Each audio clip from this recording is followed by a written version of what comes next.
We have a lemon cookie. Cookies will sustain Here. us for Let's this. see. I've seen those. Yeah. We will advertise.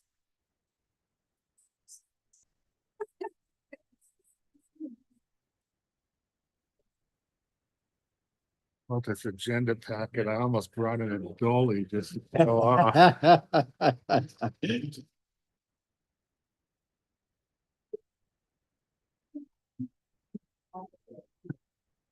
And when I went in to meet with Heidi for the, regular agenda Mhm. review, the first words are, it's not as bad as it looks.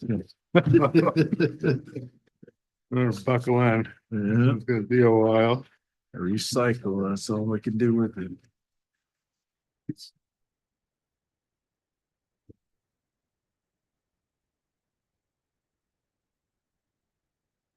Oh. Explorer. Hmm.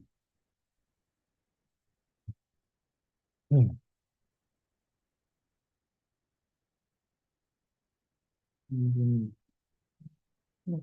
Sure.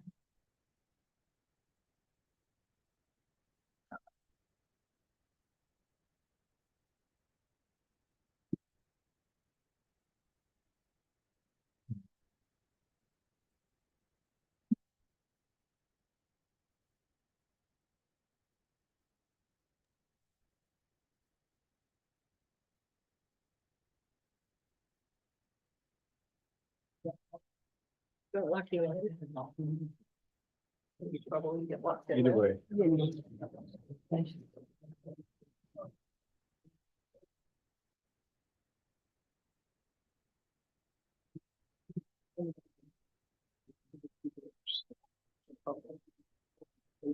Your screens don't go up, or is it got a bending line? A little mark, but it doesn't actually crank. So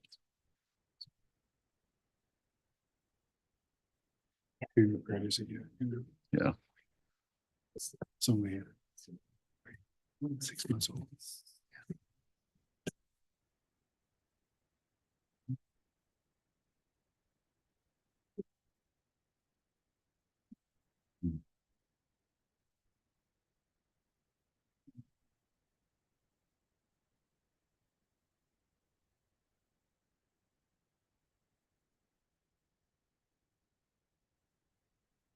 Hey, good evening. Welcome to the October 7th, 2024 regular city council meeting for the city of Ellensburg. We will begin with the Pledge of Allegiance, and we have a guest or a group of guests.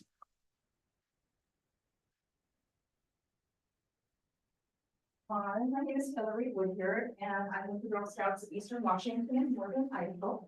And we have our troop 2040 here, our senior troop from Ellensburg. They're going to lead you in the Pledge of Allegiance in honor of the International Day of the Girl.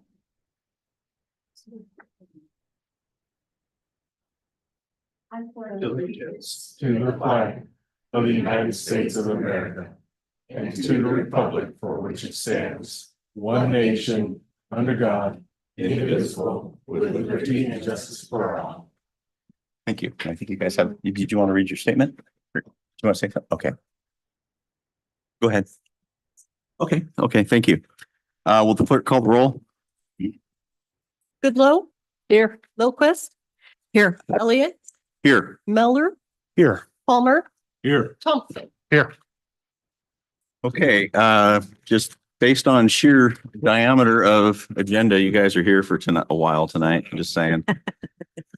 We will start off with a proclamation. Actually, we have two. The first is the Public Natural Gas and Power Week. And do we have somebody to read that for us? We did not. Okay, I will do that then. Page 6. Does anybody else want to read it? Go for it. Okay, this is Public Natural Gas and Power Week. This is October 6th through 12, 2024. Whereas the city's natural gas and electric utilities provide our homes and businesses with safe, clean, reliable, efficient, and cost-competitive services. And as customers and owners of our utilities, we have a direct say in utility policies, rates, and services. And whereas the city's natural gas and electric utilities are a valuable city asset that contribute towards making our community a better place in which to live and work through energy efficiency, customer service, environmental stewardship, and economic development. And whereas the city's natural gas and electric utilities are managed in a transparent, dependable, trustworthy, and businesslike manner. Now therefore be it further resolved that the City Council of Ellensburg does hereby proclaim October 6th through 12, 2024 as Public Natural Gas and Power Week and expresses its appreciation for the volunteers serving on the Utility Advisory Committee and all city employees that contribute to the continuing success of the natural gas and electric utilities. And I already signed that. Thank you. Our second proclamation is National Disability Employment Awareness Month.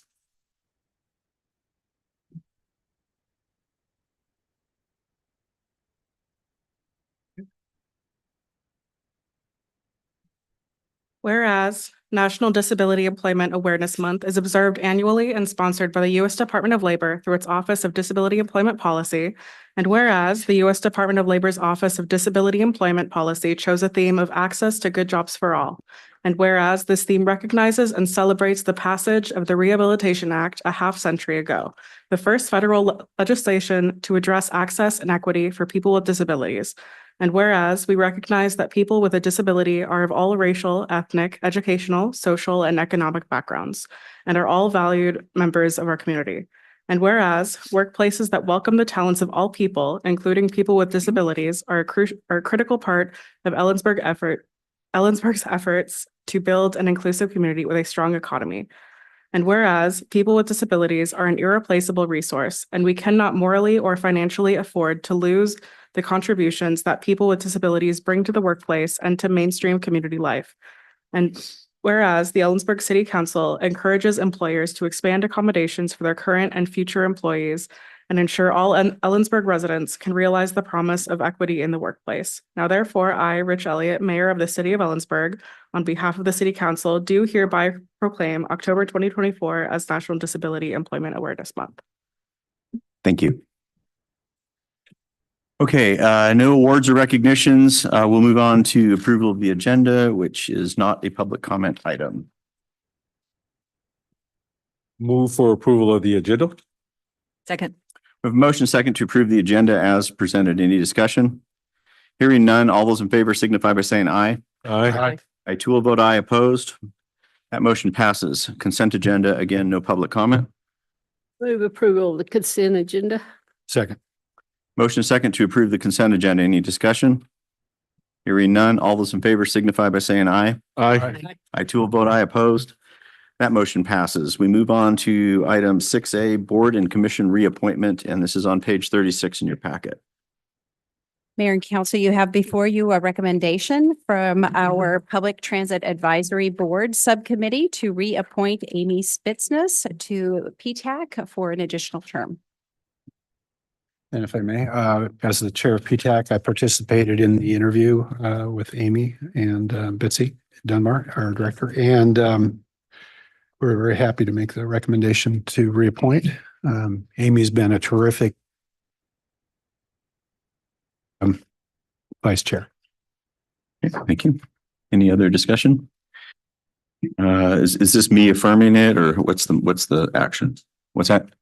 It's a vote. Straight up vote? Okay, so we need a vote to Move to approve. approve the appointment of Amy Spitsness to the PTAC. Second. We have a motion second to reappoint Amy Spitsness to the Public Transit Advisory Committee. Any discussion? Hearing none, all those in favor signify by saying aye. Aye. I too will vote aye. Opposed?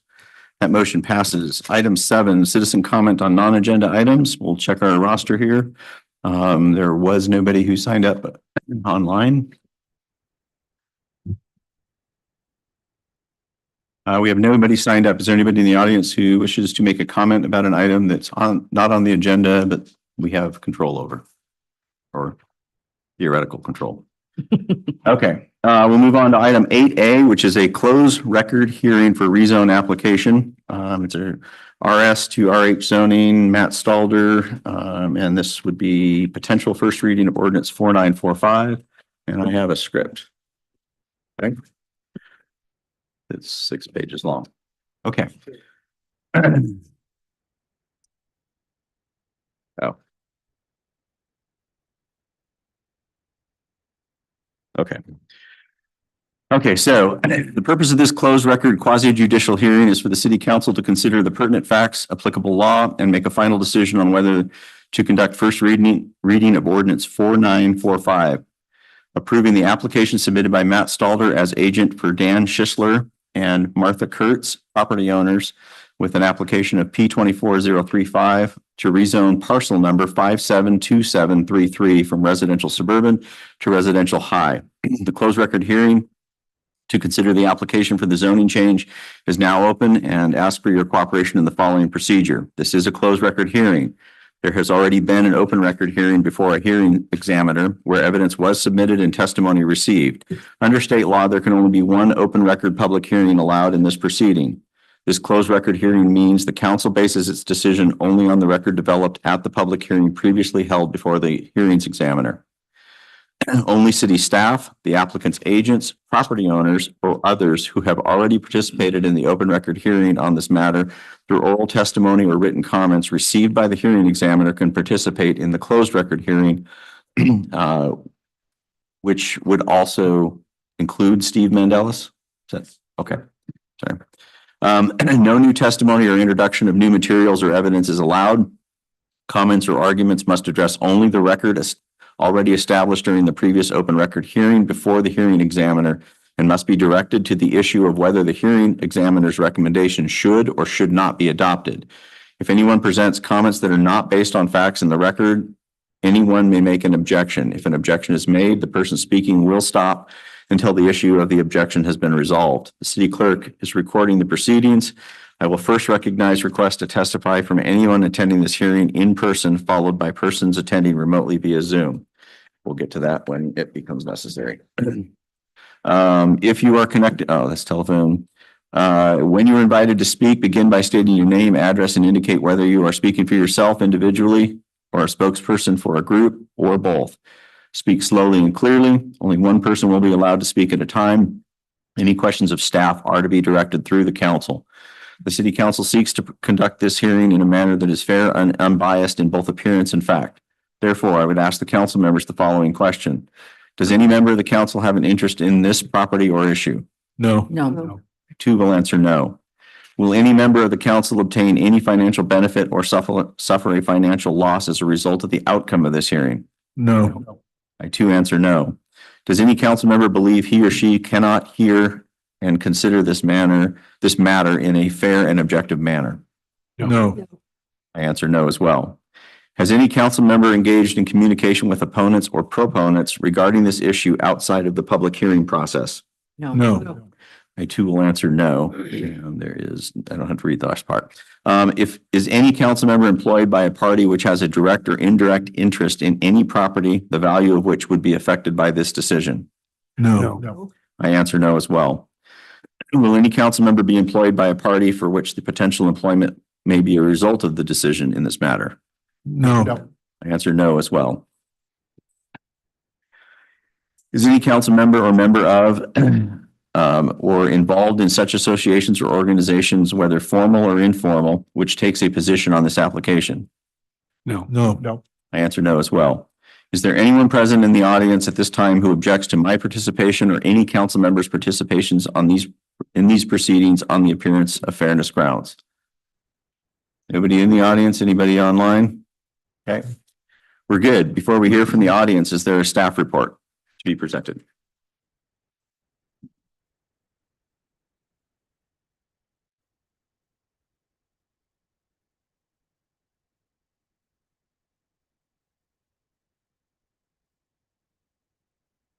Stacey, can we share that? Oh, okay.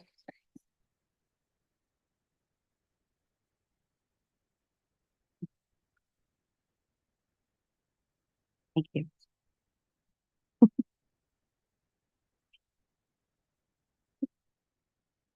All right, Stacey Henderson, Senior Planner, Community Development. Good evening, Mr. Mayor and City Council.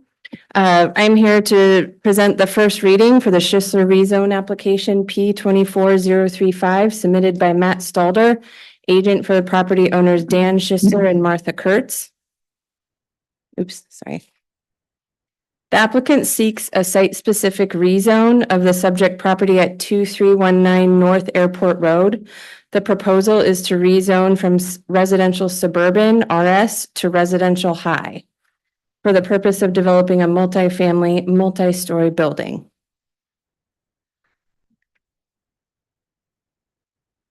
The subject parcel is located on the west side of Airport Road, right here, north of the intersection of Helena on parcel ID 572733.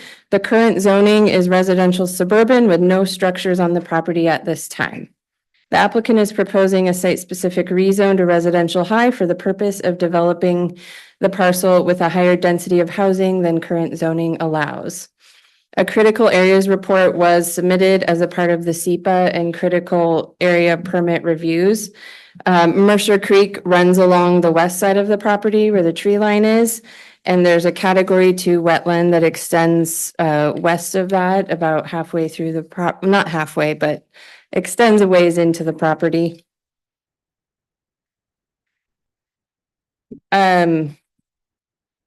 As described in the staff report and provided in the zoning map exhibit 1.2, the property is surrounded by residential suburban. So here's the subject parcel. Here's all the residential suburban around there to the north and west, which consists largely of single family homes.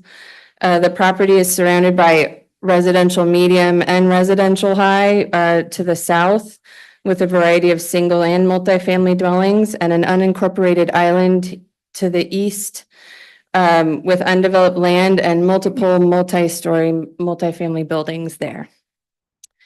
The 2 parcels shown here at residential high were rezoned to RH in 2023 from residential suburban and residential medium to also accommodate for additional housing density. A map of the comprehensive plan future land use designations is attached in your submittals as exhibit 1.3 for your review. It designates this subject parcel as urban neighborhood, which accommodates areas close to the university and supports a range of housing types from small lot single dwellings to large scale multi-story dwelling developments. So the urban neighborhood development is consistent with all adjacent parcels as well.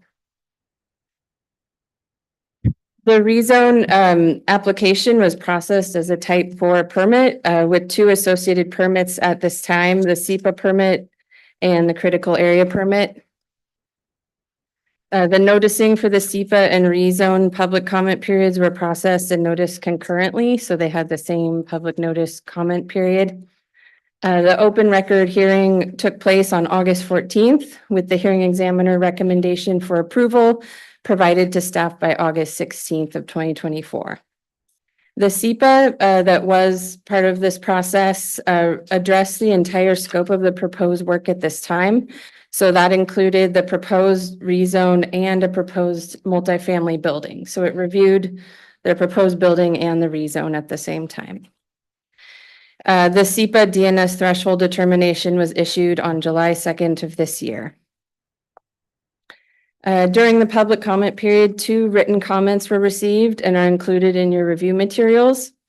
At the public hearing, the applicant Matt Stalder testified on behalf of the rezone proposal before the hearing examiner. 1 member of the public provided testimony at the hearing, but said testimony did not address whether the proposed rezone met the criteria set forth within the City of Ellensburg Code. So the criteria for consideration of a site-specific rezone are in our code, ECC 15250060. And the applicant has the burden of establishing that all the following criteria apply to the proposed rezone. So there's 4 criteria. 1, conditions have to show that conditions have changed since the imposition of the zoning classification on the property. 2, that the proposed rezone bears a substantial relationship to public health, safety, morals, and general welfare. 3, that the proposed rezone is consistent with the comprehensive plan. And 4, that the proposed rezone to a particular zoning district shall be consistent with the development standards in the Land Development Code and zoning district. Staff finds that the proposal to be consistent with the criteria outlined in this section of the code pertaining to rezones. The criteria are addressed in your staff report in the project analysis section. I do want to point out that on page 6 of your staff report, under staff recommendation, a mistake was made stating that the request is to go from RS and RM to RM zoning. This was incorrect, but the ordinance language you have been provided in your packet correctly states that the applicant is proposing to rezone the property from residential suburban to residential high. Staff is requesting that the city council follow the hearing examiner recommendation of approval of the rezone request as presented. Should the council approve the proposal, staff recommends conducting the first reading of ordinance 4945. Thank you. Is the applicant's agent or applicant present, and does he or she have comments and arguments they would like to make at this time? The applicant indicates no comments, or a representative for the applicant indicates no comments. So we got the soup ahead. Do any of the people who testified before or provided written comments to the hearing examiner have comments or arguments they would like to make at this time? Nobody in the audience, nobody online? Okay. Does staff have anything to add? Staff's indicating no. Does the applicant have anything to add? Applicant's indicating no. Council, do you have any questions of staff or the applicant? I have Go ahead. maybe two For who? for the staff. Okay. So I understand it. So RS is not consistent with the urban neighborhood land use category. Is that correct? Not as much. That's the intention, is that it's a higher density. Can you tell me how many dwelling units per acre is allowed in RH? Believe it's 15. I think it's in my Jeremy's presentation. Nodding. Yes. Okay, thank you. I have a question. Go ahead. Yes, wondering, with the wetlands thing, is there any mitigation required for that, or how is that going to impact the development? So with the SEPA review process, no concerns were raised as far as what they're proposing at the time. We have actually put the critical area on hold just until we get the building permit submitted, to ensure that there aren't going to need to be any mitigation in conditions associated with the project. So, Thank you. yeah. Anybody else? Thank you. Before closing the public hearing, wish to advise everyone present that the council reserves the right to reopen this hearing for additional questions or take additional comments later tonight or at a continued hearing if needed. The public comment portion of this hearing is now closed. Council may now begin its discussion and deliberation in this matter.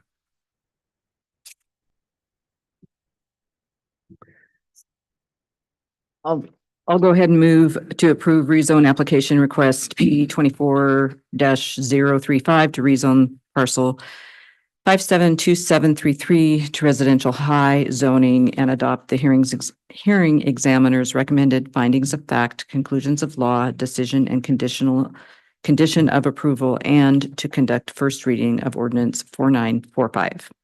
Second. Okay, we have a motion and second to approve the rezone P 24-035 and to adopt the hearing examiner's recommendations and findings of facts and conduct first reading of ordinance 4945. Any discussion? I do think that the proposed zoning is more consistent with the vision for that area of urban neighborhood. And so I will support. And they've met all the qualifications, so I'll support the motion. Okay, if there's no further discussion, all those in favor of the motion signify by saying aye. Aye. Aye. I too will vote aye opposed. That motion passes. An ordinance of the City Council of the City of Ellensburg, Washington relating to zoning and amending Title 15 of the Ellensburg City Code by changing the zoning classification of certain property within the City of Ellensburg from residential suburban RS to residential high RH. Well, that was 120 pages out of the agenda, so we're moving. Item 8B, page 161. This is a public hearing to consider the 2024 annual comprehensive plan amendments, which could include first reading of ordinance 4946. Again, this will be an opportunity for more open public comment. It's a legislative hearing, so there's a script. It's the second one. Got it. Okay. The purpose of this hearing is for the city council to consider amendments to the city's comprehensive plan and first reading of ordinance 4946, which would implement those changes. The public hearing is now open and we ask for your cooperation in the following procedure. Everyone will be given an opportunity to be heard. The city clerk is recording the proceedings. If you wish to participate in the hearing, you must raise your, this is the virtual hand or press *9 if you're connected by phone. So we'll deal with that here in a second. You should then begin by stating your name and address and indicate whether you're speaking for yourself individually, spokesperson for a certain group, or both. Speak slowly and clearly. One person can speak at a time. Testimony must only address the matter under consideration in this hearing. Any questions of staff are to be directed through council. Each person will have an opportunity to address the council for an initial period not to exceed 5 minutes. If more time is needed, it will be made available after everyone has had an opportunity to speak. And before we hear from the audience, is there a staff report? Yes, there is.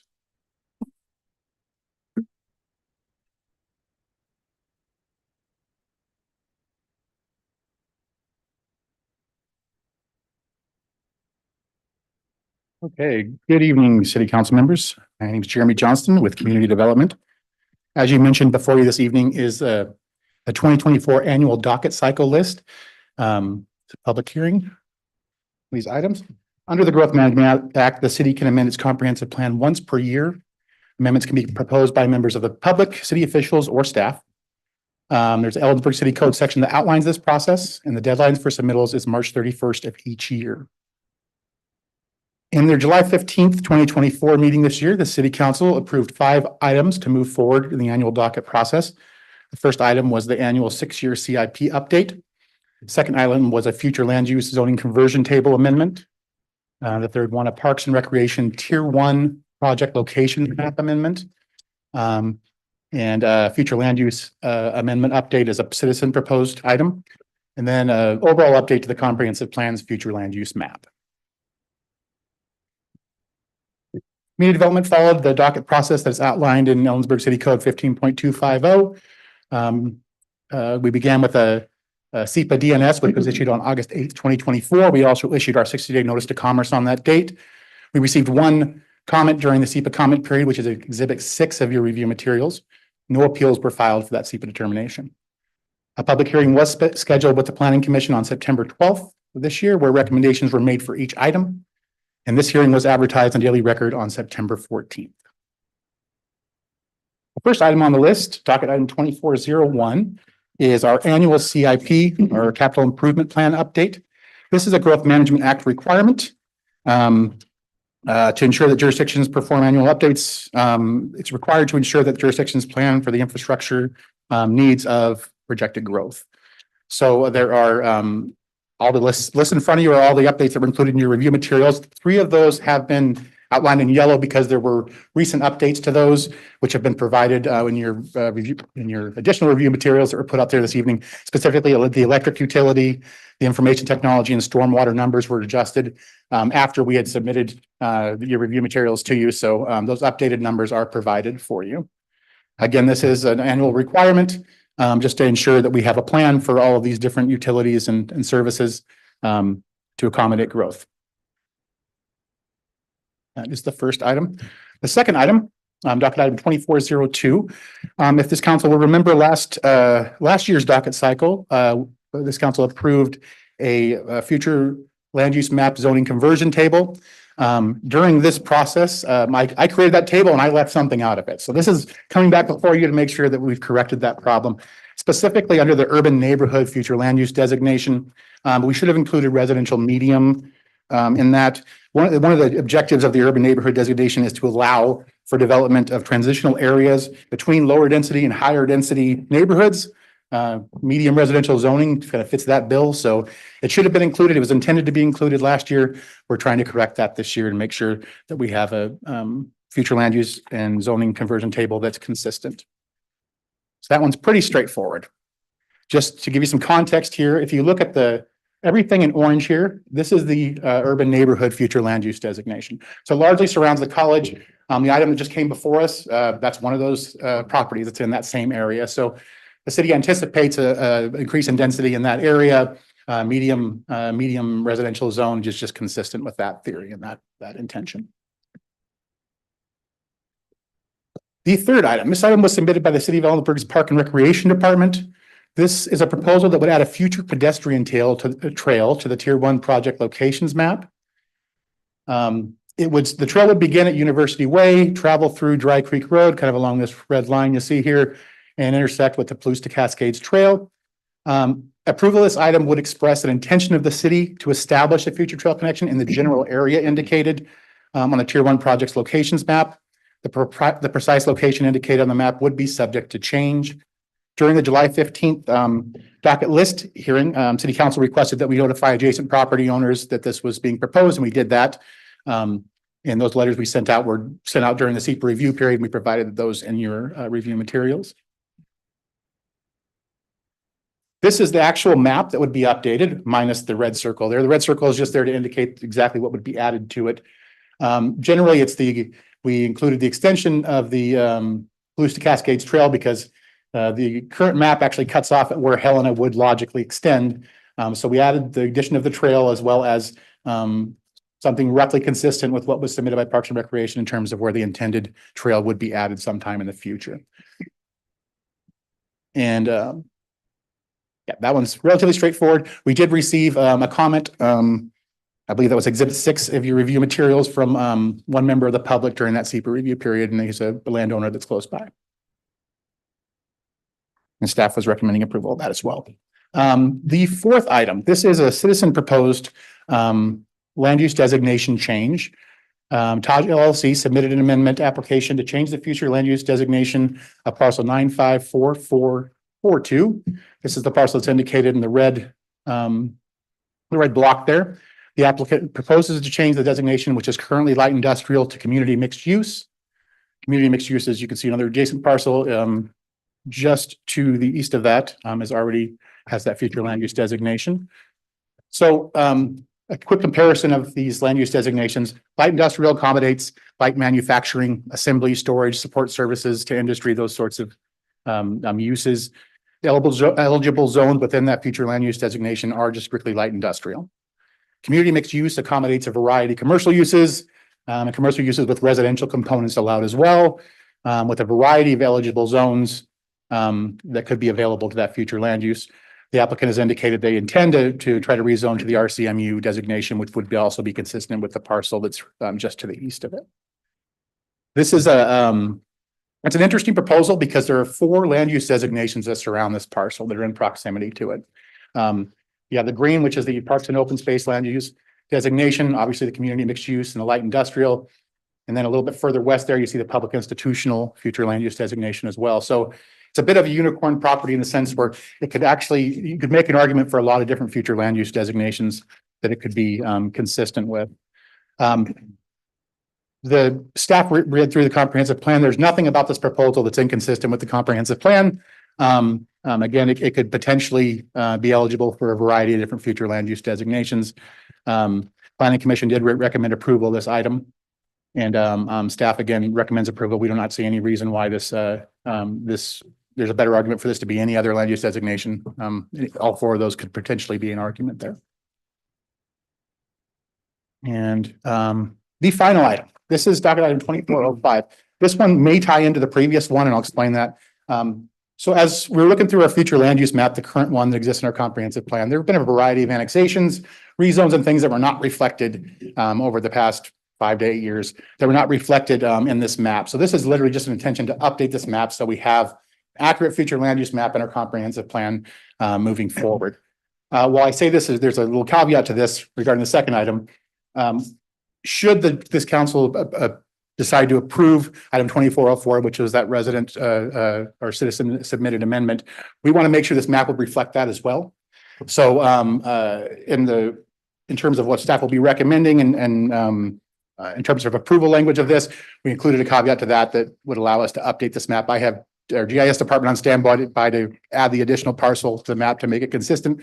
That way we can start January 2025 with a completely accurate future land use map. Those are the 5 items that were before you this evening. Again, these were before Planning Commission. They did recommend approval of all 5 items. Staff is recommending approval of all 5 items as well, with the 3 amended CIP sections, the electric, IT, and stormwater, as well as the amendment to the future land use map to reflect item 2404, should council choose to approve that. Staff is recommending performing first reading of ordinance 4946 with these 4 amendments. Thank you. Floor is open to testimony from the public. Each person has an opportunity to address the council for initial period not to exceed 5 minutes. More time is needed. It will be made available after everyone has had an opportunity to speak. Members of the audience. And nobody online. Staff have anything to add? Oh, sorry. So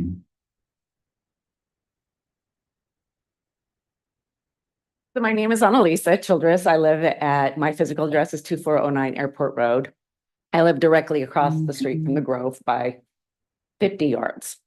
So I just want to make sure that I understand that since we're north of the college and as we have rezoned a parcel that's within 300 feet of my property, that are we to expect us longer residents that have been there? Are we to expect more apartment buildings coming in? Is that what's kind of proposed? So it becomes kind of apartment row and we become surrounded. I'm just kind of curious.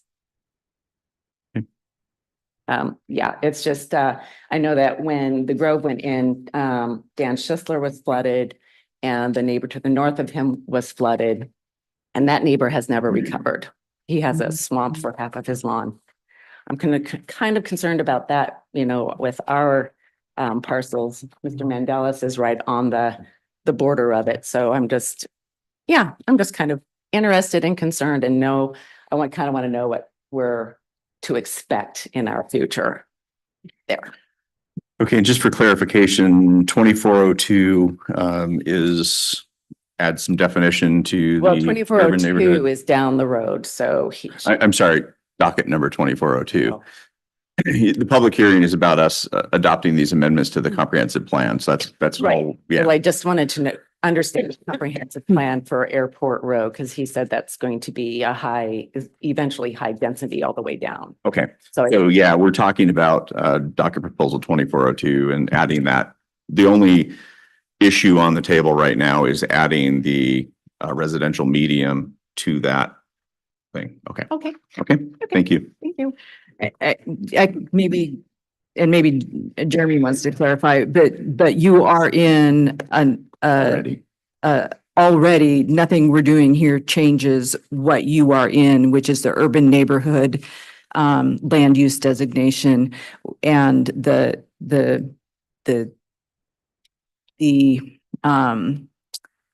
designation is more of the higher density kinds of residential and potentially some commercial. Okay. Yeah, I mean, if you want me, I can speak to it. It's up to the council. Yeah, if you can answer the Briefly do it. items specific to the docket. Sure. I just want the docketed amendment. Sure, and I'm happy to speak with this person. Yes, absolutely. If they'd like to. So yes, it's the urban residential zone is large, like I said, largely around the college. It is for the word urban. I mean, it speaks to specifically what the intention is there, which is increased density. There are a lot of parcels in that area that are currently zoned residential suburban. Residential suburban is not consistent with the future land use designation. So anybody who applies for a rezone to any of the parcels that are currently zoned RS will have a pretty good argument because it's not consistent with the future land use designation. The only zones that are promoted in that future land use designation are residential low, residential medium, residential high, and residential office. So you can anticipate more density in that area. And I'm happy to speak with you in detail if you like. Okay, anybody else in the audience to speak to the docket? Yes.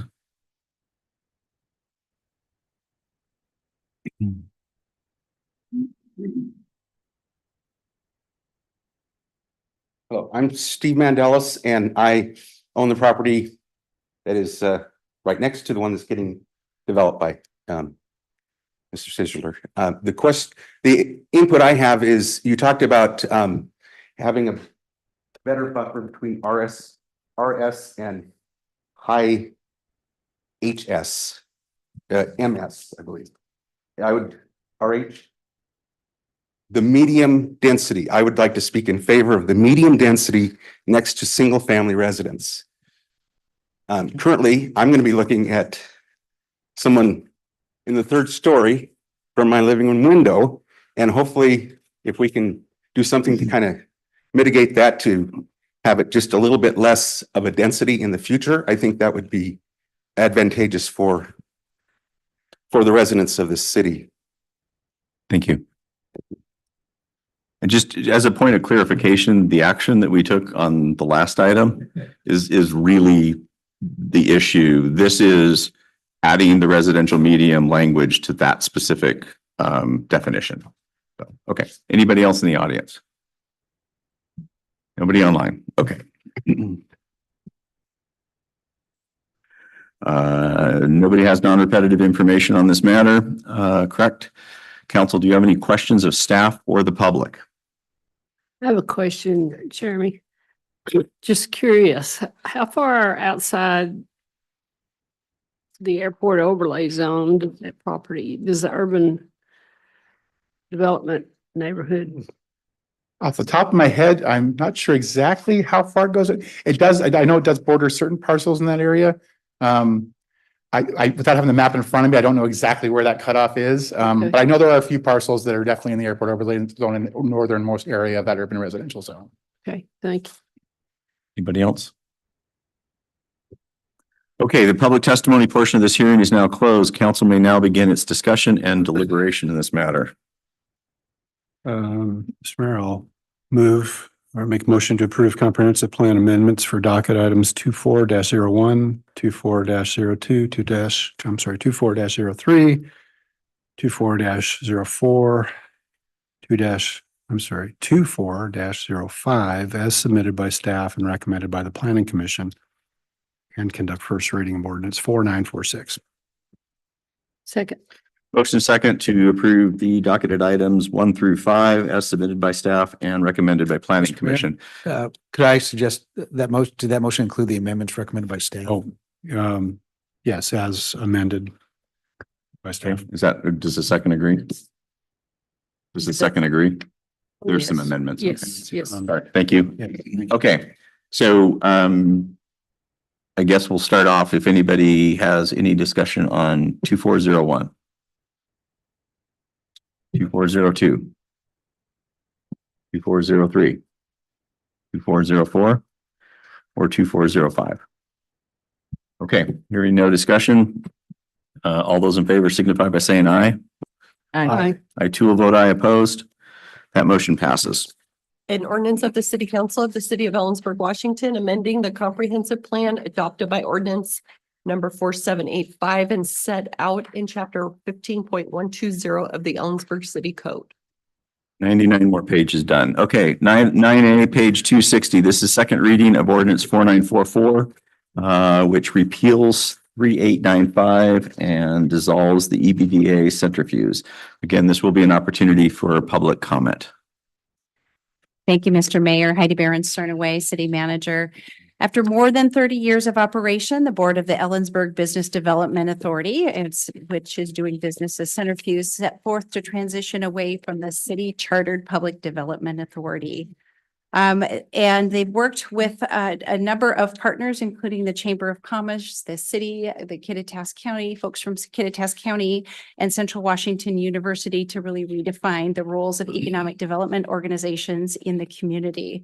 And finally settled on merging with the chamber and merging those services for better, again, seamless services to the community.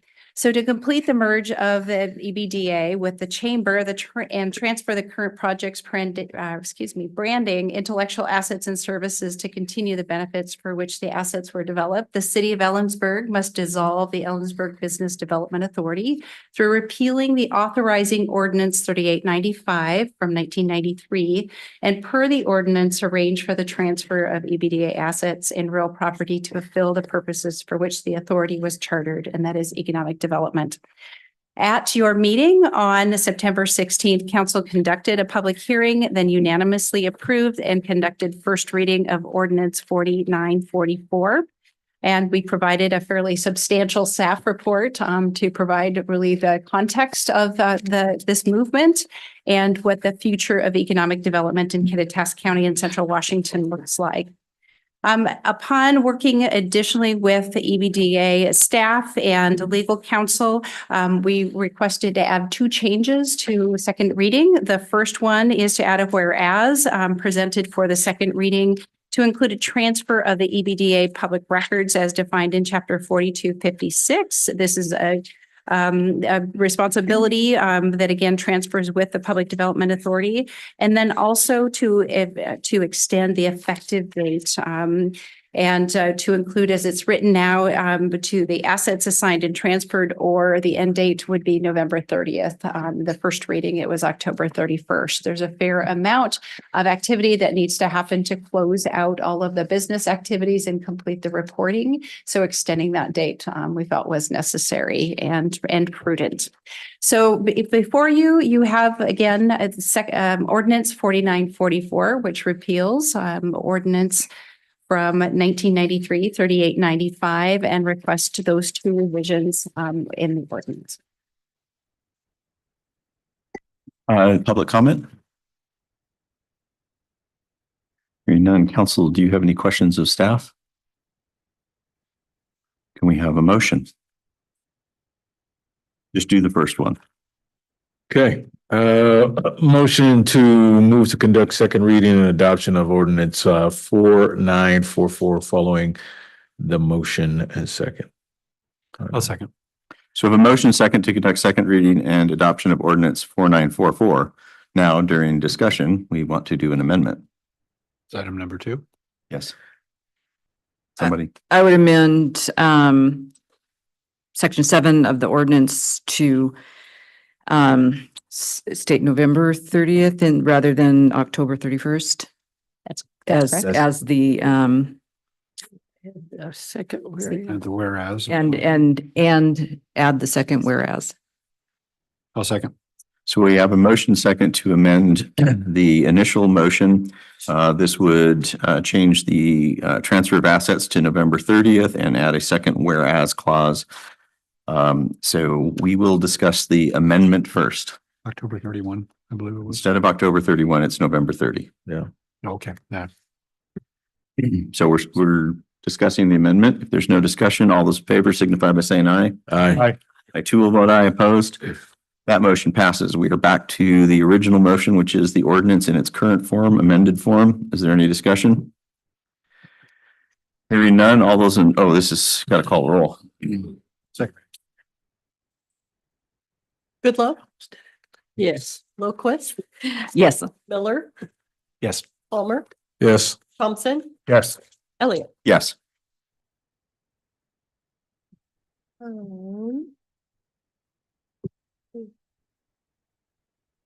you want to read it? Oh, It's just getting ready. Yeah. It's emotional. Emotional. Yeah, thank you. An ordinance of the City Council of the City of Ellensburg, Washington relating to Ellensburg Business Development Authority doing business as Centrifuge, repealing ordinance 4895 codified as chapter 1.62 Business Development Authority of the Ellensburg City Code and dissolving the Ellensburg Business Development Authority. Okay, that was only 10 pages. So item 11A, page 270. This is an Arts Commission recommendation for Unity Park for new permanent artwork for that park. Fun part of the agenda. Good evening, Mayor Elliott, and City Council members, Kelly Vandenberg, Arts and Economic Development Manager for the City of Ellensburg. Tonight, we have something very exciting to talk about and to show you. At the June 3rd meeting, the City Council approved the use of $46,500 from the Arts Commission reserve funding for the purchase and installation of new permanent artwork for Unity Park. The selection process was conducted in 3 phases with 11 submissions ranked, and the top 3 artists were selected and invited to submit proposals for consideration. Each proposal included conceptual design, a detailed budget, and a complete installation plan, including permanent placement and timeline within Unity Park.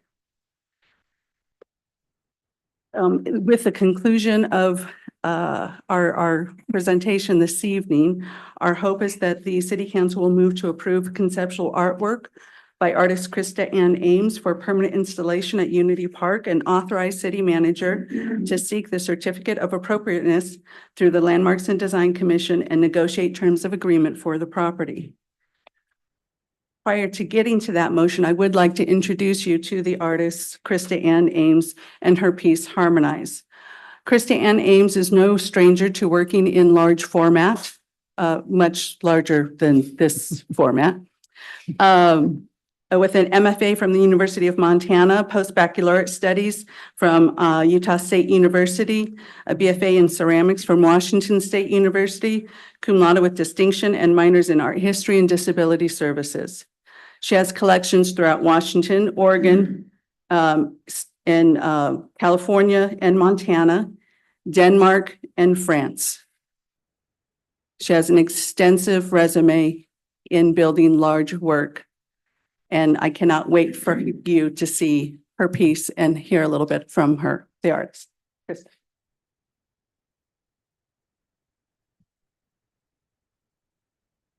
I told her I wasn't going to do this. Give me a drum roll. Mm. This is my model for the piece. It's about 1/5 scale.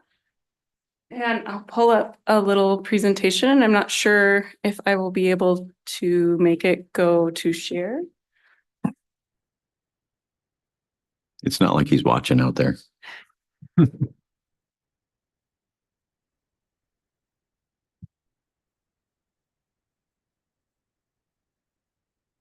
All right, so thank you so much for having me here today. And as you heard, the piece is called Harmonize. You've heard about me and for Unity Park. Let's see if I can make this work. Nope. Okay, there. So I wanted to give you a little bit of the research and design development I went through for this piece. On the screen are some plaster casts and studies that I did back in 2020, where I asked individuals to hold my hand during a global pandemic. These are just studies. They're not finished pieces, just for your knowledge there. I've gone back to these castings several times over the past 4 years as the need for human connection has become so evident in our changing world. A combination of these 2 casts were used as inspiration for Harmonize in front of you.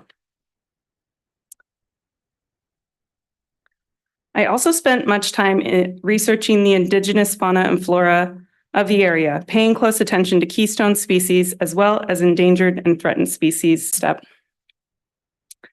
I feel a special affinity with this project's place since I have lived in Ellensburg for the past 5 years and was born and raised in Central Washington, as well as my family being here for 125 plus years.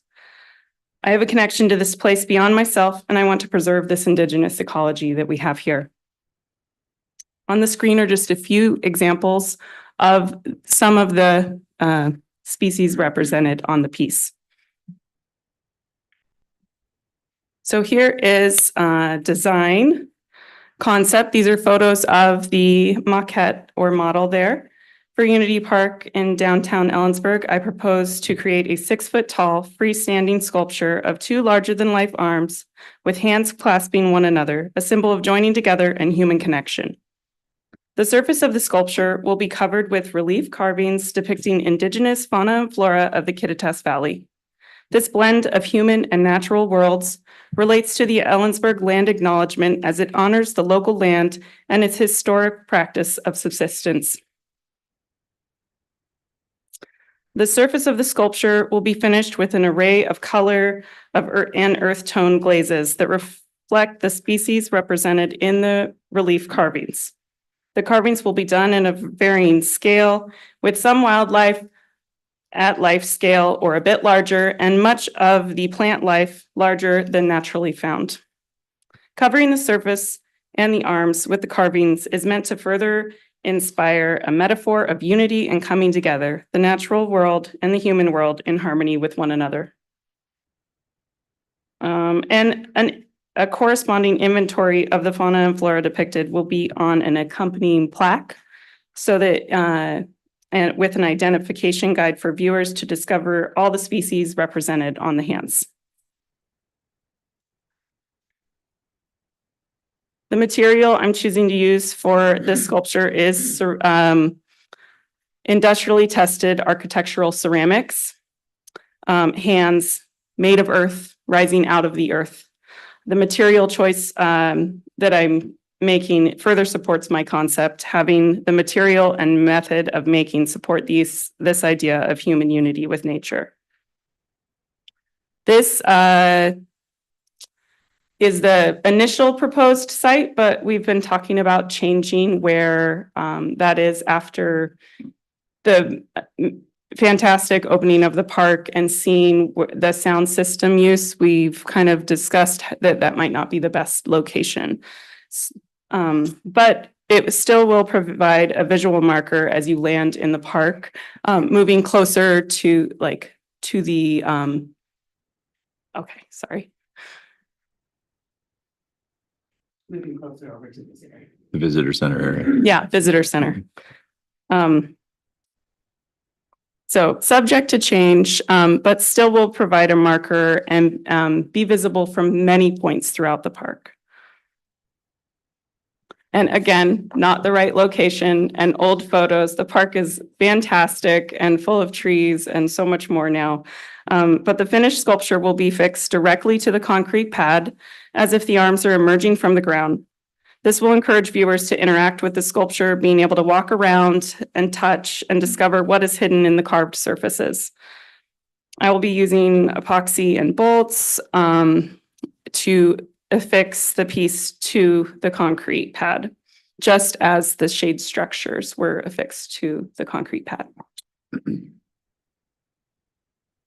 And as an artist, curator, and member of the Ellensburg community, I am thrilled at this transformation that has happened for Unity Park, and I hope to be a part of this park even further. Thank you. Does anybody from the audience wish to comment? Come to the, yes.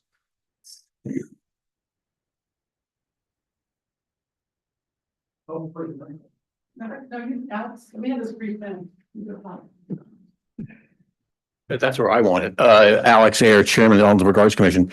I'd like to say that I was very glad that the three final applicants that we approved for this process were all local Ellensburg artists. And so I was really glad of what 12 or 14 submissions that we got.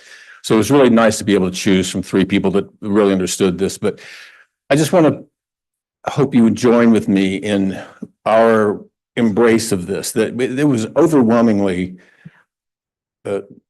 decided by the commission that this really is what we were looking for to address all these issues and subjects and feelings and intentions that the park has around its themes, our populations, our communities. And Krista's done a beautiful job of that. And I just want to thank her and hope you join us in endorsing this really fantastic work. So thank you. Thank you. Anybody else from the audience? And nobody online? Mr. Mayor, if I could comment too, as the council rep on the liaison to the Arts Commission, I was fortunate enough to be invited to participate in the selection committee. And I will tell you, in all my years of service on the council, that was probably one of the most enjoyable exercises I've ever had an opportunity to participate in. We started with, as Alex mentioned, and Kelly, we started out with a wide range of proposals, and we knew that that there were so many great opportunities there, but we really were able to come in. And I think Krista, as was said, earlier in some of the conversations, she came in and I guess I can use since we're in baseball season still, I'll use a baseball analogy. She hit it out of the park. And the master stroke, in my view, I think others shared, was that the pictures are great, but they really don't give you the full appreciation of the texture. And I think bringing the model in just was like, that was just going over and above. And I think it was just great. I can't wait to see the full-size version. Nan's got her hand up, so sorry. That's all. I just wanted to say that. And thank you to everyone. Nan Doolittle, City of Ellensburg. I don't work there. I live here. Anyway, I work here too, but not in the city with a capital C. I was honored to be a part of being able to evaluate and choose over the last several months this piece, but I have a vignette to tell you about David and me during this last meeting where this choice was made. We got so mesmerized because we were sitting next to each other with her sculpture that we got into another world, and we actually had to be almost reprimanded to come back to the meeting. And I think that did it for me too, was like, just wonderful that people will have this curiosity, a tactile curiosity for this piece and be engaged with it. Thanks. Council? It's perfect. Thank you. Krista, if you don't mind me asking, I'm wondering, are you planning on fabbing this in place, or is this going to be prefabbed and then shipped out and then mounted, fixed to the ground? So as was stated before, I've made large scale pieces in the past. Unfortunately, I don't own a kiln large enough to fabricate this at my home studio. So I'll be starting the process of creating it in my studio and then transporting the work to the University of Montana, where I'll be doing a short-term residency in over the winter. And I've had a relationship with them for the past 3 years. I go back every year to create a large scale piece. They have kilns that are 8.5 feet tall. And the budget also reflects for my proposed budget for the project also reflects the travel and transportation of the work back to Ellensburg once it's fired. So I'll be leaving it in Montana to dry after I've created it, and then traveling back to fire and finish the piece and bring it back. The color scheme that you have included on this, is that kind of the motif that you're looking for as well? Yes, it's not exactly what it will be. I had less than 24 hours to glaze the piece. And even after I pulled it out of the kiln, I was like, I forgot to put the red on. So there will be differences in the color, as well as with the scaling up of the piece. The oxide wash that is on there is going to have a different effect because the small crevices will not be as close together as it is on the model. Awesome. And then finally, this is for the non-artist like myself, the material that you're using for this, if you would tell us or educate us, please, on how it holds up to weather conditions, especially in Ellensburg, where we have 105-degree days, wonderful winters, windy days, rain, whatever. Well, to speak especially to the heat, when I fire these pieces, I'm firing them to well past past 2,200 degrees. So heat's no problem. As far as to speak to the cold and rain, the industrially tested ceramic material that I'm going to be using, the clay that I'll be using, it has been tested, and it's tested to the same industry standards as like bricks that our buildings are made of. And we have a ceramic piece made right outside of this building that is an artistic piece that's part of our collection here.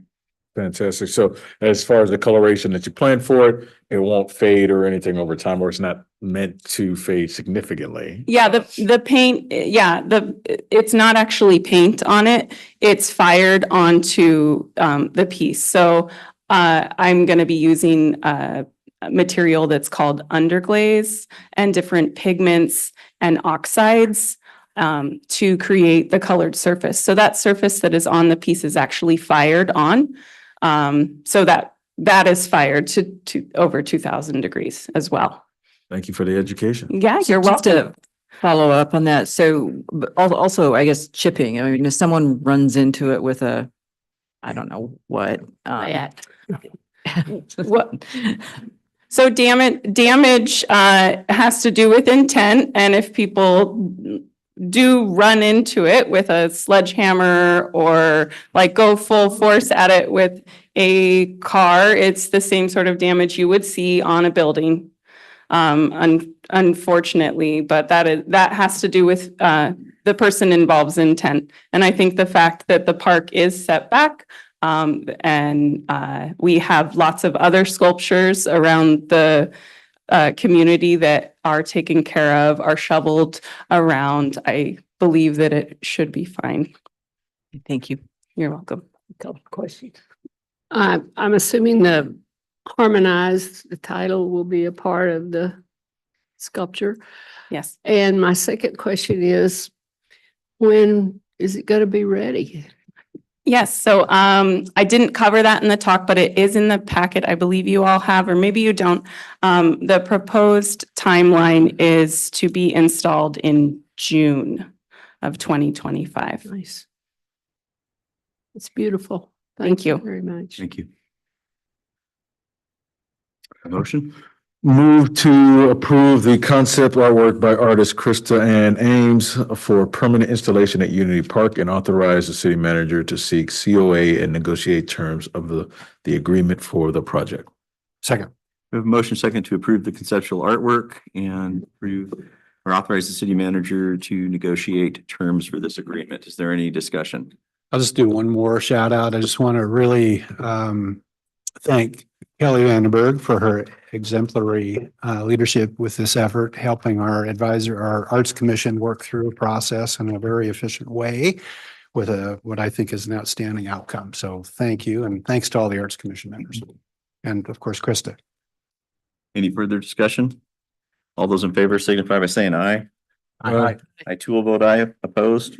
That motion passes. Thank you. Oh, no. Okay, item 11B is Item 11B is a settlement of the insurance claim for the total loss of the Ellensburg Racket and Recreation Center. This will be an opportunity for public comment. Thank you, Mr. Mayor, council members. As you know, about almost 2 years ago now, the Ellensburg Racket and Recreation Center out on Vantage Highway burned down in an arson fire. It was a total loss. I guess the good news in that respect is that we were fully insured for that through WCIA, through a combination of different insurance layers. So just by way of background, WCIA is the city's insurance pool, which is with many, many cities throughout Washington. WCIA itself provides the first $1 million of coverage for property damage. After that, layers up to going into as high as 20 million are provided by a combination of reinsurers, mostly through Lloyd's of London. They refer to themselves as the market, I guess, because they're English. And so after the fire, we quickly received the payment from WCIA. It's $1 million, but we did have a $25,000 what they call self-insured retention. It's like a deductible. So in essence, we received $975,000. And then from that point through 2023, the adjusting company that represents the market, the Lloyd's of London folks, was doing their due diligence in looking at the property, and they deal with two different levels of insurance payments. One is called actual cash value, which might be same as if you had an accident with your car today, your insurance company most likely wouldn't pay to replace it. They would pay you what it was worth at the time of the loss.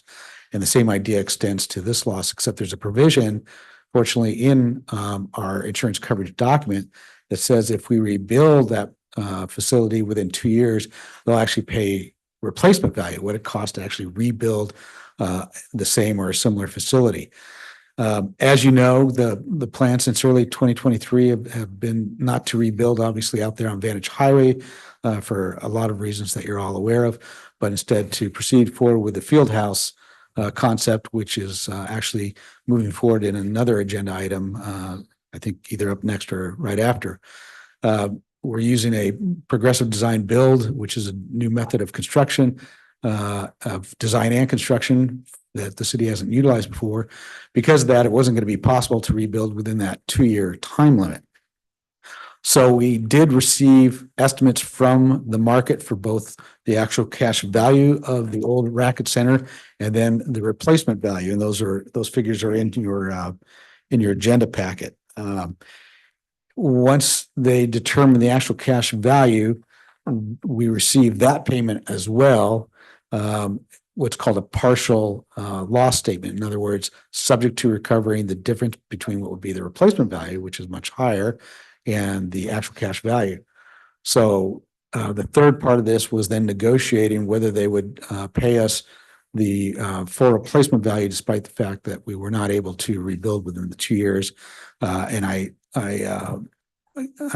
worked with both WCIA and the adjuster for Lloyd's, and it was a sort of, I would say, a collaborative effort in which they recognized that we had a commitment to move forward with the fieldhouse concept, and that on a project this big, it would not be possible to rebuild within the 2 years of the loss. And a few weeks ago, we were able to reach agreement. The only sticking point was that their estimate of the replacement value did not include what we felt would be sort of an additional cost, which is complying with the new state energy code. We put that through analysis through our building code official and estimated that it would add another 10% to what the Lloyd's of London folks had come up with as the replacement value. So when all is said and done, that means that instead of getting about $6.584 million total, we're going to get $7.24 to $435. That's an increase of about $658,403 over what they originally offered. So the net that we're expecting to receive with a settlement then is about $2,497,406 and some change. I think that's fair value for the loss, and I am recommending that council approve the settlement. In the agenda packet, I think it does state that the settlement release is attached. It is not attached. Lloyd's requested that be considered a confidential settlement document. I've read it. It is, I don't have any issues with it from a legal standpoint. And the release itself does provide that it is subject, they recognize that it's subject to public disclosure should someone request a copy of that release. So with that, I recommend approval of the settlement agreement with the market to settle the claim for the total loss of the Ellensburg Racket and Recreation Center. I will get to public comment in a second. Is there any questions of staff? Anybody in the audience wish to make a comment? Anybody online? No. Hey, council. I'll move to authorize city manager's signature on the release or in substantially familiar format, accepting the settlement of insurance claim for destruction of Ellensburg Racket and Recreation Center. Second. We have a motion second to authorize the city managers accepting settlement for insurance claim of the destruction of the Ellensburg Racket and Recreation Center. Is there any discussion? Hearing none, all those in favor signify by saying aye. Aye. I too will vote aye. Opposed. That motion passes. Item 11C, page 274. This is the Fieldhouse contract. Good evening, council. Mr. Mayor, Brad Case, Parks and Recreation Department. As the city attorney just mentioned, back in December of 2022, a fire claimed the Ellensburg Racket and Recreation Center building. As a result of that fire, the planning for a new indoor recreation facility began with a focus on constructing a field house at Rotary Park. In October of 2023, the council entered into an agreement with the Helos Group to perform preliminary field house design work, as well as really look at how to go about the best way of building a field house. It was determined through that process that the progressive design build option was the best choice moving forward. Using this method has many advantages for us as owners, including close coordination with the selected project construction and design team, accelerated construction scheduling, early procurement of materials, and flexibility in project funding mechanisms. With the progressive design build, there are requirements that the city must follow. We are required to hire outside legal counsel to assist with the process, for which the city retained Robin Thaxton to assist with that delivery method in the acquisition of consultants, assistance with the project review committee approval process, and formation of a team for the project. As mandated by RCW 39.10.220, the Fieldhouse project had to go in front of the project review committee for approval. The PRC is responsible for reviewing and approving public body certifications and project approval applications for the utilization of general contractor, construction manager, and design build delivery methods of public construction works or public works construction. After receiving approval from the PRC on May 23 of 2024, the city put out a request for qualifications for the progressive design builder procurement. A total of 7 statements of qualifications were received and rated, with the top 2 firms being invited to submit project proposals. The teams were instructed to address the following in their proposals: their overall management approach to the project, identifying risks and challenges to the project, explaining their approach to creating a collaborative environment for the project, describe their outreach approach to project stakeholders and the community at large, describe how they utilize construction personnel and key subcontractors in an integrated way, provide an inclusion plan for businesses certified with the Washington State Office of Minority and Women Business Enterprises. Based on their project proposal and proposed fee, the selection team identified the team of Absher Helix as the preferred team to move forward. The contract that's in front of you tonight will cover the duration of the project. The first part of the contract is the validation period, which will develop a phase 1 not to exceed amount, a phase 1 completion date, phase 1 scope of work, a target project budget, initial scope, and other submittals for the project. The validation period will take place this fall and last approximately 60 to 90 days. During this time, we will engage stakeholders and gather community input and identifying what program elements will be included in the building design, as well as the cost of the facility and elements of the facility that the city can afford to build with funding we have secured, and develop strategies to build the facility in phases.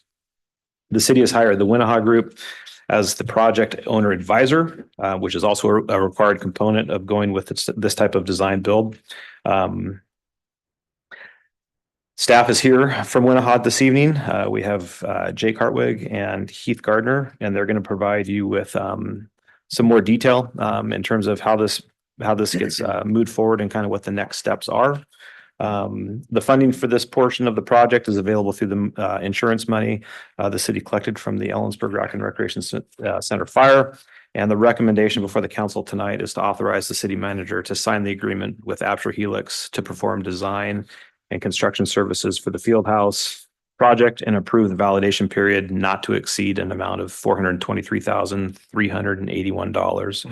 And at this time, I would invite Jake and Heath to the podium to talk a little bit more about kind of what the next steps are. And I think Sam's going to come in and get their PowerPoint presentation just loaded up real quick.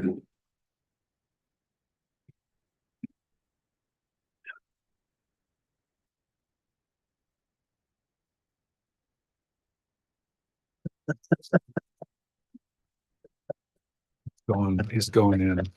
One of those. Yeah, thanks.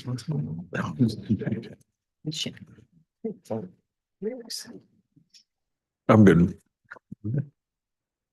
That's it. This one?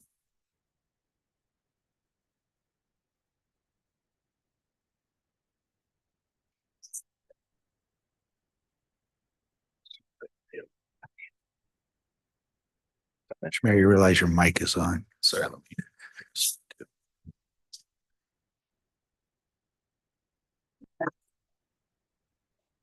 Right. Good evening, council members. My name is Heath Gardner. I'm with the Winnehaw Group. This is my colleague Jake Hartwig. We're your owner's rep for the Fieldhouse project, and we're excited about that. We're super excited to be involved and excited to have reached this point where we're ready for you to approve a contract with a design builder to be able to move forward. Just wanted to talk to you a little bit tonight about process. I know for some, the design build process is kind of a new thing.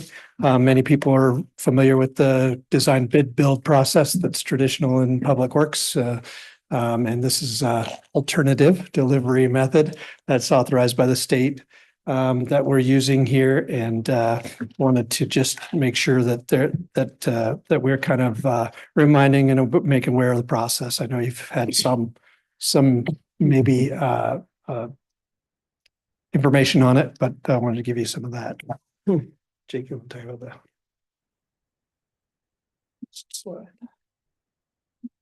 No, I think you gotta go up to the top. Here. There. So like Brad talked about earlier, we've already started this process with the procurement process. This process is a lot different than the typical AIA process, which is design bid build. In this process, we'll be utilizing a contractor and a designer that work together. There will be one contract, and that's between the city and that team. So it streamlines that process. We went through the procurement process already with advertisements, with meetings. It took us about 3 months to do it. From there, where we're at now is we're in the phase 1 of the pre-construction service, and pre-construction service is one of the most vital parts of this. That tells us how we can proceed forward with this. Fortunately, Helix a year ago was here doing some of this work already, so we'll be able to utilize that. And Absher is a local company to Washington. Their project manager is actually out of Yakima, same as I am. Someone who they spend time here. They've got members of the team who are right here in Ellensburg, and that's an important part of this also. At the point that we get through validation, we will be coming to you as a council for different options and things like that. In fact, before we finish validation, we'll be coming to you and saying, this is the direction that we're proceeding. And we'll verify with you that that's the way that this should be proceeding. So once we're done with validation, we'll go into a design phase and then finally the construction phase. And I'm going to let Heath talk to you a little bit more about those. So what we're doing with the start of this contract and the dollar amount that Brad mentioned, that's for the validation period. The validation period is it is part of phase 1 that you see on here, right? Validation is kind of a subset of phase 1. That's sort of a newer thing that Design Build World is doing, and it's really helping projects to get started correctly. So I just wanted to couch that it is part of what you'll hear is phase 1. But the validation period is really to validate the project. Can we build a project that meets your needs for the price, for the amount of money you have, right? And design build is backwards. It's total value design. So we start with how much money do we have? And then the job is to design something that fits that, right? And instead of designing something and then figuring out if it fits the budget, right? So the validation period, during the validation period, we'll be doing some schematic design. The end of validation does not signify the end of schematic design. We won't be all the way to schematic design by the time we finish the validation period. The validation period is about getting program options figured out. And when I talk about program, I mean like numbers of spaces and sizes of spaces and the needs that are being met by the spaces and all of that good stuff that makes what we call a program, or at least the architects call it a program. I tease Jake because he's an architect, but anyway, validating the program and then doing an estimate on the program, which the design builder does all this. So these are the folks that are gonna build this project for you. So it's their job to put a price to it and validate it, and they got to live with those prices that they're giving us, right? So this is all it's all a cohesive team, and everybody's working towards the same goal. And They will evaluate options. And we have a special challenge with this project in that what we have been challenged with is to conceptualize a whole project. That's the project that you want. And then along with conceptualize that, figuring out how do we phase it or deliver it to use the funds that you have now and leave you options for getting to the full program later when you have the money, right? So that's going to be a special challenge, and we talked a lot about that in the interviews with the design builders. So the choice that the committee, not we, but the committee made to hire Absher Helix reflects their buy-in and their abilities to engage in that process. And so during that validation phase, Jake mentioned we may come to you halfway through. And that is kind of something that we're planning to do because we're seeing a need to evaluate all these options. And then we'll probably come to you as a council with some of these options and seek your feedback as to which options you're most interested in us fully validating in the validation process. So, so you can look forward to that. The design build process goes forward from there. The validation, if after validation, that's the design build world talks about off ramps. So this contract that you are approving tonight is a single contract for the whole project. It'll take us all the way through to the ribbon cutting, right? But it's metered out in pieces as we go. So it's one contract, but there'll be amendments along the way. And these amendments do include off ramps, right? So at the end of validation, if the project can't be validated, right, then you have the option of off ramping the project, right? Obviously that is not the goal. And that hopefully will not happen, but that is protection that you have in these contracts, right? And then same thing after that, the rest of phase one will be, we'll authorize an amendment to go the rest of phase one, and there'll be a price that will be made for that to finish the design. And then maybe do some early construction depending on how that needs to be done. And then at the end of that, there'll be a GMP established, which is a guaranteed maximum price. And that's when the design builder will sign on the line that we're going to finish this project for this amount of money. And that's the most money they get unless their scope changes. And the one thing that's different about design builds is they have contingencies that we manage as a team that are built into that contract. So mistakes in the design, things like that the owner usually ends up having to sign a change order for, those actually have to be managed out of their contingency instead, which is a nicer process for you. You don't have to hear about all the mistakes that are in there. One of the things that I want to make sure that we point out is when we do the GMP, that will be inclusive of all of the parts of this contract. So the price that's in the contract right now and early design and things like that, those will all be rolled into the GMP. It won't be the GMP plus this, plus this, plus this. It'll all be inclusive of one price.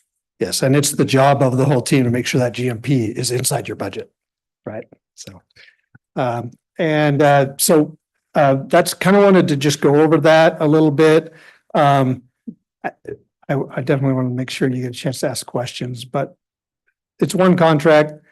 There are various points that will require your approval to move forward. So those are those amendments, and we'll be back to this body each time that that's needed. And that there is off ramps along the way for your protection.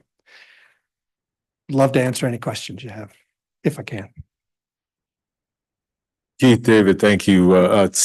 Keith, Jake, thank you for coming in and speaking about this. This is definitely my realm of expertise. So I'm glad that you guys came in with this presentation. So this is more just comments for the council and education for those that are unaware. So the benefit and the great thing about design build is the expedited path of success that can occur with it.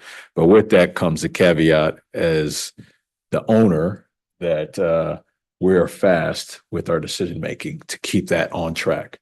It gets derailed real quick, really fast and in a hurry if there's this ambiguity as far as decision making. So as our owner reps, working with Brad as far as the execution of the project, my onus to you is that you keep us in line as far as that decision making, so we're not holding this up, because that's the only way this keeps successful. So when they come to us with options on a validation, we need to get out as many of those concerns, questions, and things like that as possible, because our risk is higher at the front end, but it goes down over the course of a design build project as we start to make these decisions. So that's just my 2 cents to the council on this project. I am excited to see how this all works out. Because this is a city project, and because decision making needs to be expedited, my only concern is ensuring that we get enough of the public feedback on some of those decision points. So the thing that I'm going to ask you to do as we go through this process is already account for a second visit on something that you bring to council. So if you have some validation point decision makings, don't assume that it'll be agreed upon during that first meeting that you bring to council. Assume that you'll need a second meeting. So that means that you'll have to have at least another 2-week period before it has to come back. So I just want you to have that, because I want to ensure the public has the opportunity to provide their feedback. And then more importantly, if the council has an issue with it, that there's time for it to go back to the design builder and then back to us for a follow-up decision on that. I should have stopped talking sooner. You did an amazing job. Thank you. Okay, council, questions of our visitors or staff, and then we'll go to public comment.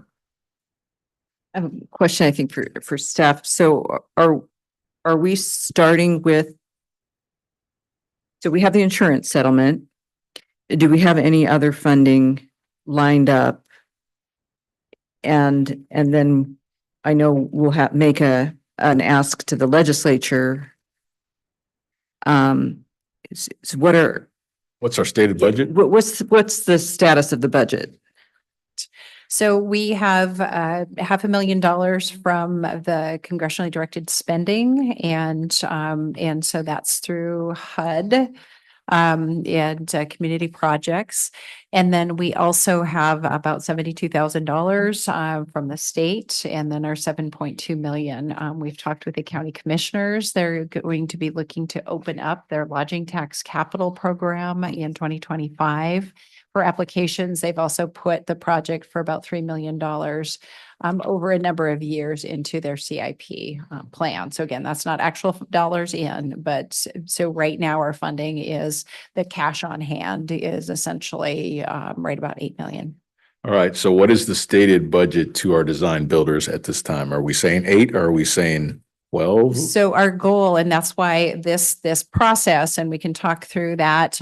There was a significant amount of discussion with the PRC, which are the folks who do this. And when you don't have the full amount of funding, this is actually a way to decide, do you want to just go with what we have to build? And that means a very small, facility at this point would be a very small footprint and probably sort of a low, really low finish, low cost finishes as well. Or do you want to build into your budget? And that means more, putting your capital stack together. So looking for more options for state partnership. And also talking with the voters. We talked about one of the council priorities is talking about park revenues and recreation revenues. And so that's a longer term discussion and can be going on at the same time. We're putting together the package for what is it and how much does it cost to our community as well. So for council, I've been in these situations before. This is just more of a comment for everyone. So yeah, you can go with what you currently have cash on hand for this project. You inherit some risk by saying, all right, this is our budget here because of the cash on hand. It's the most conservative and probably the right way to do things. However, if we come across additional grant funding and everything like that, we inherit the costs for the modifications that will have to be done in order to grow the scope of the project. Firstly, if we say we want a project budget of 10 million, now we are working against the time associated with ensuring that we have that funding so we do not slow down the project, because adversely, we will be hit with costs as far as reducing down the scope, or if there's delay in funding to be able to actually procure the materials to execute the project. So there is some pros, cons associated with that situation. So the balance here is it is a fine balancing act of, if you decide to leverage your future on a project budget that is beyond the cash that we have on hand, you want to manage that with the right probability of acquiring the funding to cover that cost delta. Does that make sense? Yeah, I was gonna, So, but we're not actually making that decision tonight. right, right. So let's not get lost in the weeds on I that. did want to clarify one thing though. Is it alternatively, with a phased approach, which lends itself to uncertainty since we don't know where the dollars will come from, is it not possible to build your phases in on reasonable incremental adds, so to speak? In other words, we don't know if we'll get an extra $1 million or 2 million or whatever, but it seems like once you get the base bid, so to speak, kind of established, there's some, it's not just money, but it's practical breaks between phases, right? That's what you're going to be working through. Is Yeah, that I right? think that's the unique challenge of this validation period, is to figure that out. The field house is I think most people are viewing it as a large clear span building facility, probably a pre-engineered metal building. We could come up with some really innovative ideas that make it something different than that, but probably that's what it is. And we think that lends itself to some ability to phase this potentially, right? So the challenge is if we have to phase it and we can only build this much now, you know, do we prioritize getting more space, but maybe we can't finish it all? Do we prioritize fully finished space? And then inside that fully finished space, if we can't meet all of the intended needs of the whole facility, what needs should be met in the first phase? You know, so all of those things are things that we're going to ask the design builder to help us study and then hopefully and gain input on from the community and everybody else, and then bring that information to you and have you participate in those decisions. And Keith, that's actually the one point that I would say is when we get to that point, if you would give us that pro con of gaining square footage, but not building it out internally versus building out internally and losing that square footage, because that's going to be the decisions that I think are important to us. We will also probably identify the cost of time, right?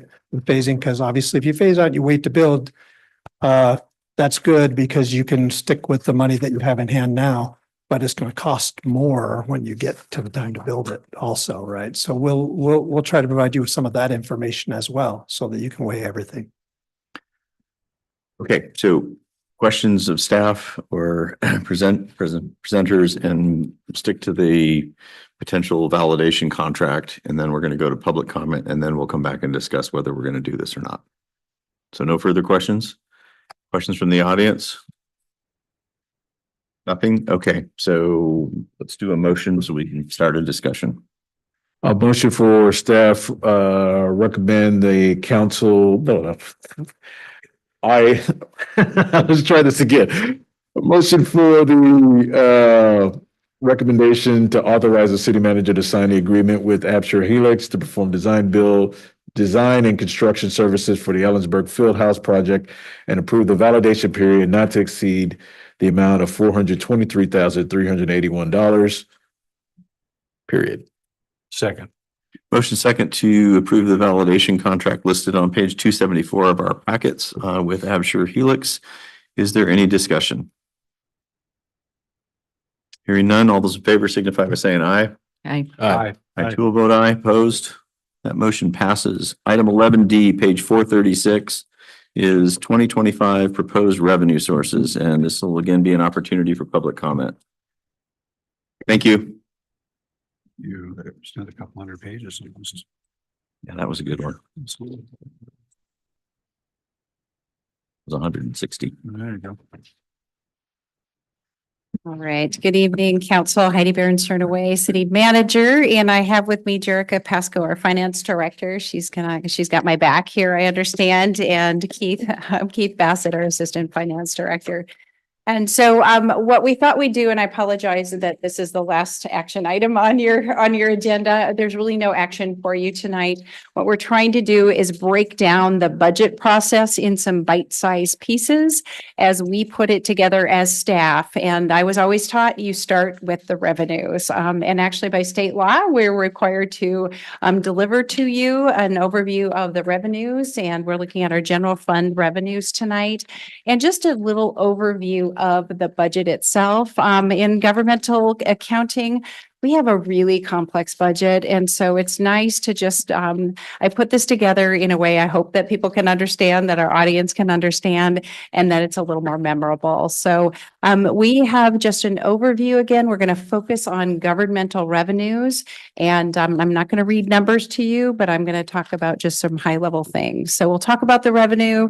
We'll talk about taxes and property taxes and sales taxes a little bit, and the financial toolbox and kind of how we put the budget together. So again, I'll try to be brief with this. I always think it's important to remind people what cities do. We provide general government services and that have a public benefit. And so our population, again, we're pushing on 21,000. When our budget on an annual basis is right around $124 million, our general government is more in the 32 to $34 million per year. But when we move money back and forth between funds, we actually count that. And so that's why that number goes up.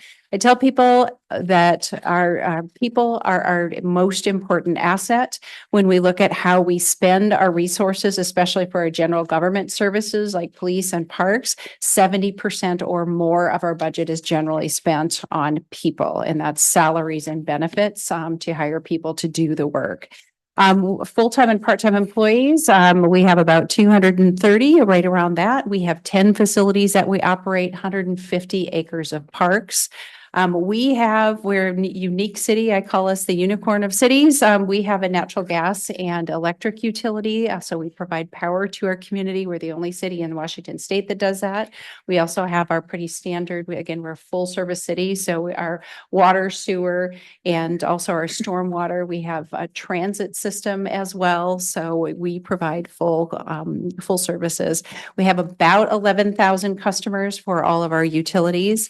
And I think it's important, and this was for Josephine, that we have just under 15,000 library cards. So a reminder that we are organized under RCW 35A13. In Washington state, cities can only do what the state authorizes us to do, and that's for services and revenue. This is a code city and formed under a council manager form of government. That means when you're looking at the three elements of government, we serve the people. We're here to serve everyone, and our community votes in the elected council. You all in this form of government are our legislative authority. You hire a city manager to be executive. Our courts provide the judicial, and then we have various boards and commissions, and then the city manager is responsible for the day-to-day operations of the city and all those wonderful people that work for us. So a few budget basics here. We do a 2-year biennial budget. And so we create this again. We start this process in 2024, and our next budget will cover 2025 and 2026.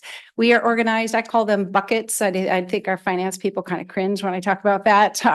But these are funds, and it's a simple way to think about there are a number of different funds in those different buckets, and they're used for different things. They have different rules about revenues and what goes into those buckets and where they can be spent. And those again are authorized by state law.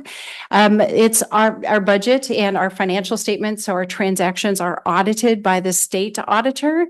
And we also have, when we have over $750,000 in federal grants, we are audited for, it's called a single audit, and to make sure that we're in compliance with all of those rules. We have some rules about our reserves. We try to keep 15% our cash flow, in reserves to make sure we have options for rainy days, and different budget items have different requirements for that. One of the principles we try to do is we try to use one-time revenues for one-time expenses. So you're not creating a dependence on operating something long-term for a one-time revenue source. One of the challenges that we deal with is and you're going to see this when we look at our revenues, there's a structural deficit. The 1% limit on property tax is always a challenge.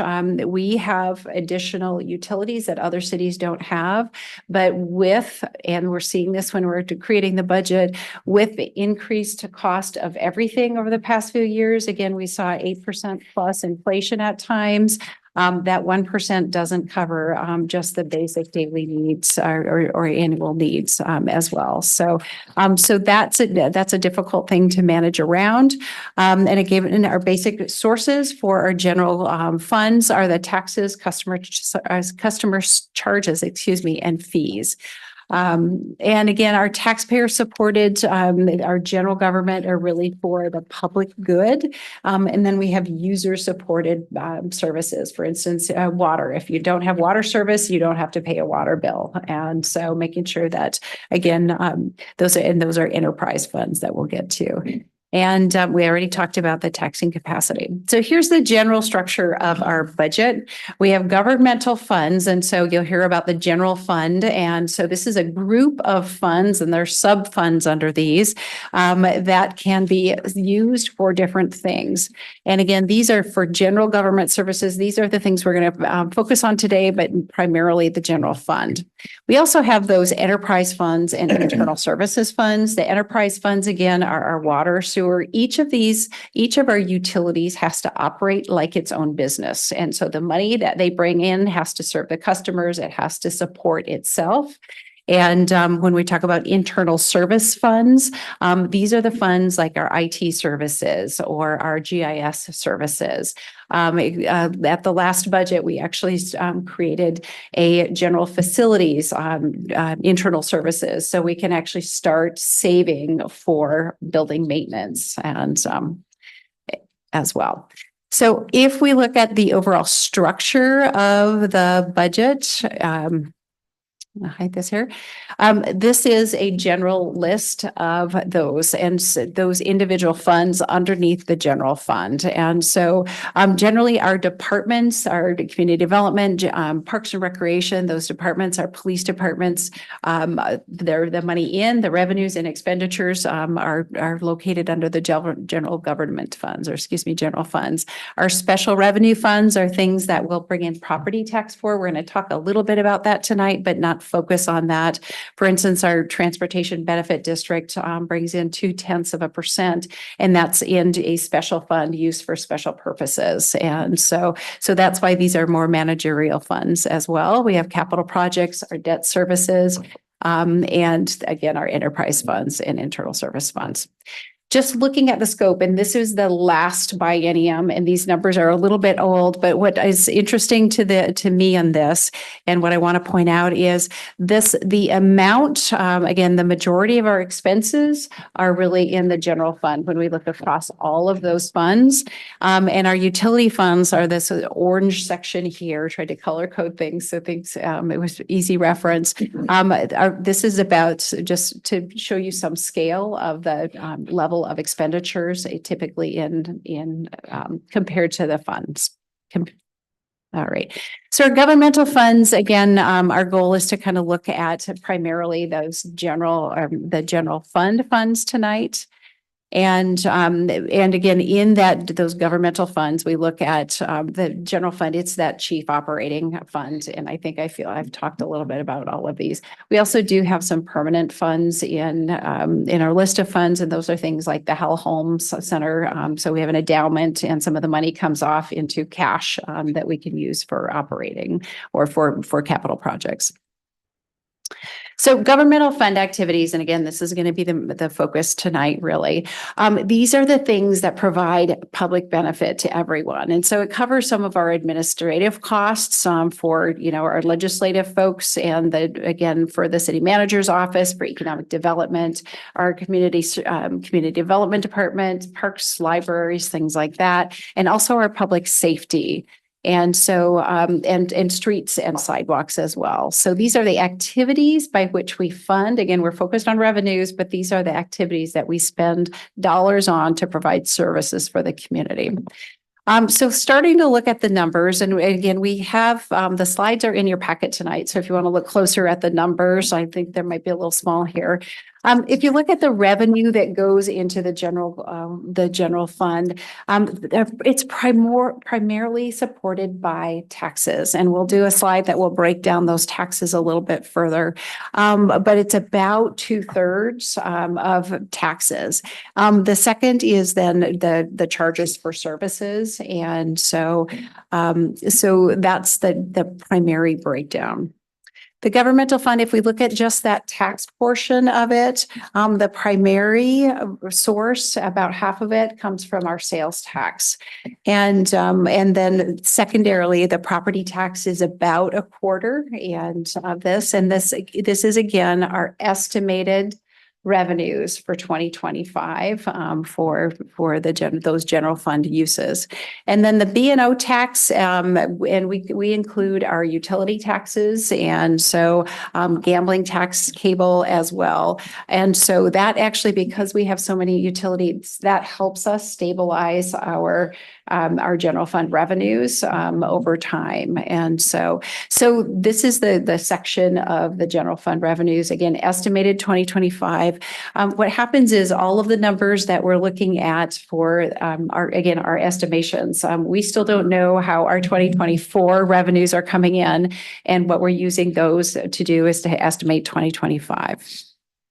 Right. Excuse me, Heidi, could you, I was thinking of this before. No, it's fine. Could you remind us about the fact that what the revenues that we're seeing, I'm thinking property taxes and sales tax in particular, those are what we net. It's not the total that's collected within the community. A lot of that, it goes to Olympia and we get a little bit back, right? That's correct. And I'll show you a slide that shows the breakdown of that as well.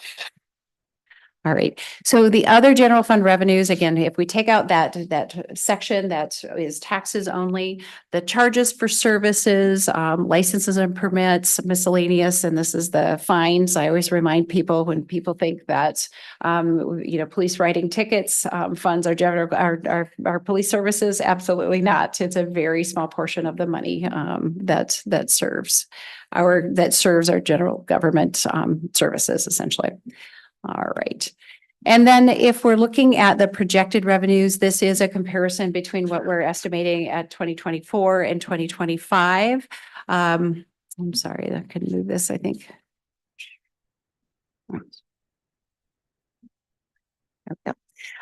So the taxes again are the highest funding. And if we're looking at the trend, we're looking at a fairly flat rate. We're estimating, and as we're seeing 2023 to 2024 revenues come in, we had a trend going for a few years that we saw pretty significant increases in those taxes, and we're definitely seeing some leveling from the sales tax in particular, and we'll look more closely at that next. And again, pretty flat on licenses and permits. Some of our intergovernmental estimates, again, these are revenues, those may change. And again, at this time of year, things change kind of by the week and by the month. So as we get closer to the end of the year, we have a better idea of where things will settle. And then again, our charges for services. Right. So, and I always appreciate, I love these charts because it's a good reminder that in our city, if you buy something, so if you spend $1, then 8.4 cents essentially goes to sales tax. Well, 6.5 cents actually goes to the state. Really, less than a cent actually comes to the city for our general services.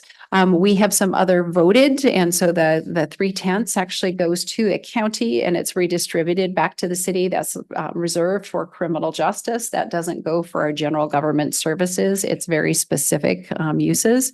Our transit, it comes back to the city, but it's for transit only. So again, that's a special revenue, and that's 0.2%. And as a reminder, that actually ends. That was a 10-year approval, and so in September of October, excuse me, of 2026, that's the deadline for that, the sunset. And so the city will need to be looking at, will we ask the voters, or there's a councilmanic option actually to renew that.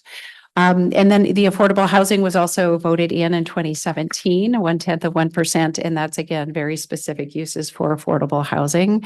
0.2 is a redistribution for countywide services for juvenile detention and criminal justice. And then the most recent behavioral health chemical dependency is 0.1%. So again, a very, it's less than 1 cent, is about 0.85 cents that actually of the sales tax that you spend comes back to the city for general services. And as a reminder, in January of 2025, we'll begin, our rate will go up to 8.6%, and that'll be 0.2% for the KITCOM 911 communications funding as well. Sales tax does tend to be elastic. And so when the economy is good, people buy things. When the economy isn't, the spending shrinks. One of the things that definitely helped us over the past several years, especially through the pandemic, was that the rules changed. They provided for destination-based sales tax. Some people call it the Wayfair Act. And that means if somebody's buying something online and it's delivered to their home in Ellensburg, they actually pay the Ellensburg rate. And so the sales tax actually goes to the city. So we definitely saw some stability and actually some increasing sales tax. But again, sales tax is elastic, and we have to be thoughtful.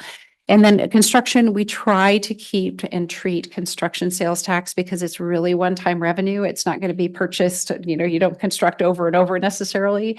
And so we've tried to, as a practice, keep that as more one-time revenue over time.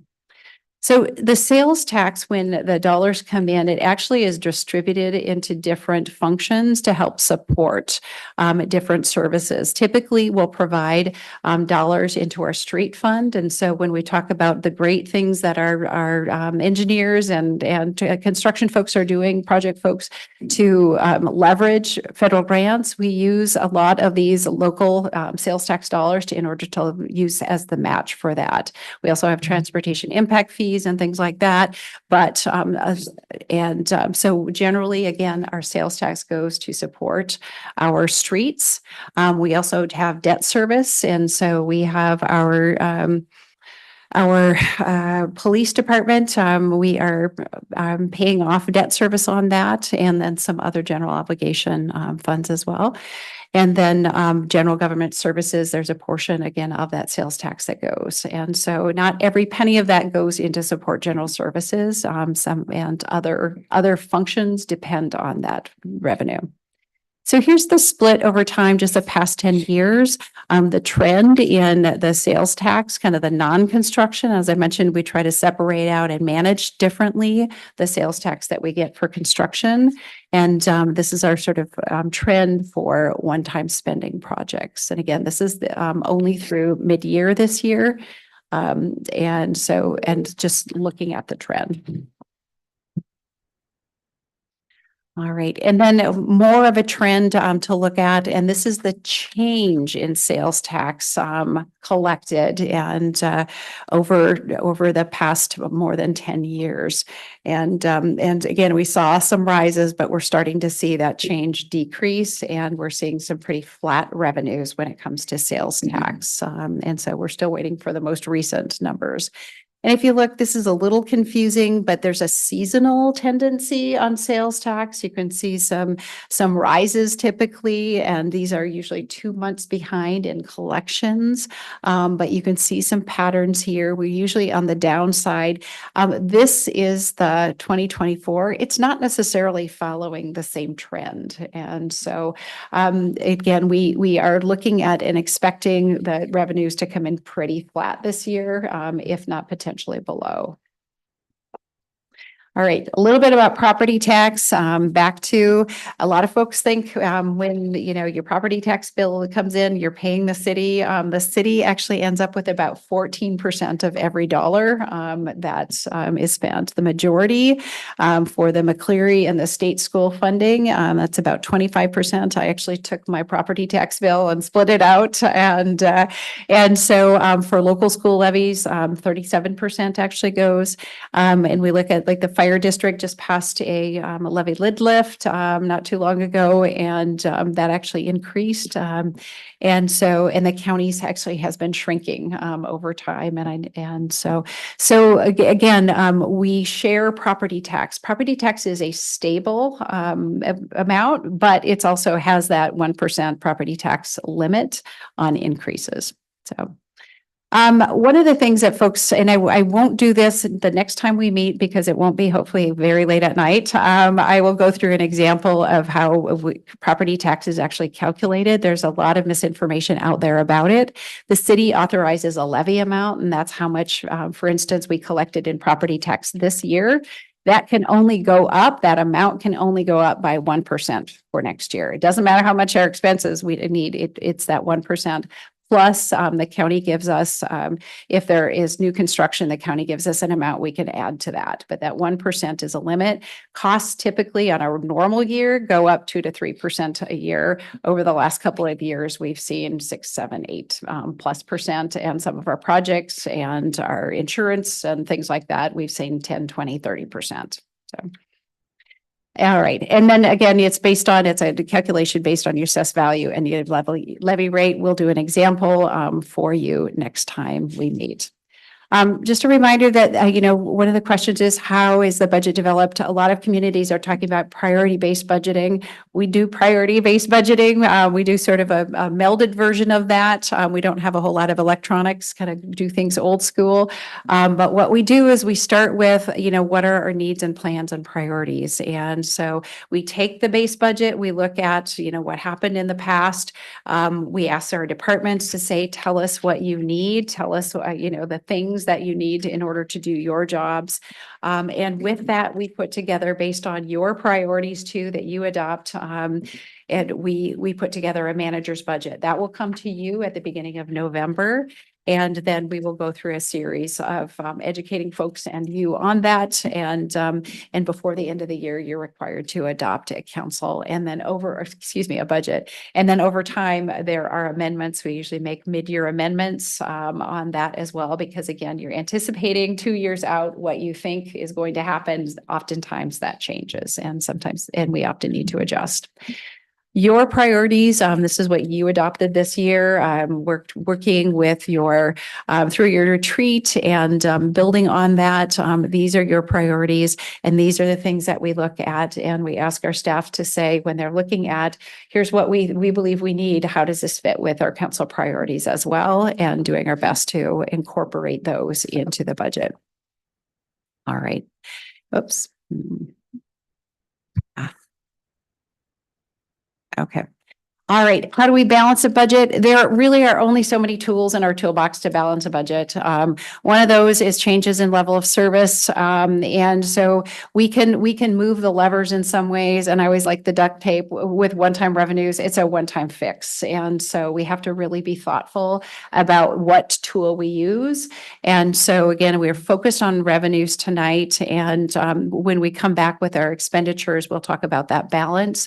But remembering that, in order to focus or in order to change the revenues and expenditures, we can look at level of service. If we need to reduce, if we don't have enough revenues to cover, we can reduce our level of services. And so does that mean, we only have 3 police cars out on the road, or does that mean we let our grass grow longer?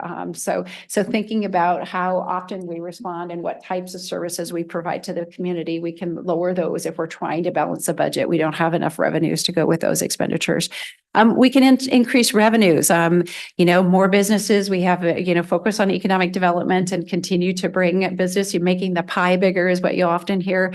Sometimes, getting more residents involved in something, and, more folks signing up for different things, or being, more customers coming in.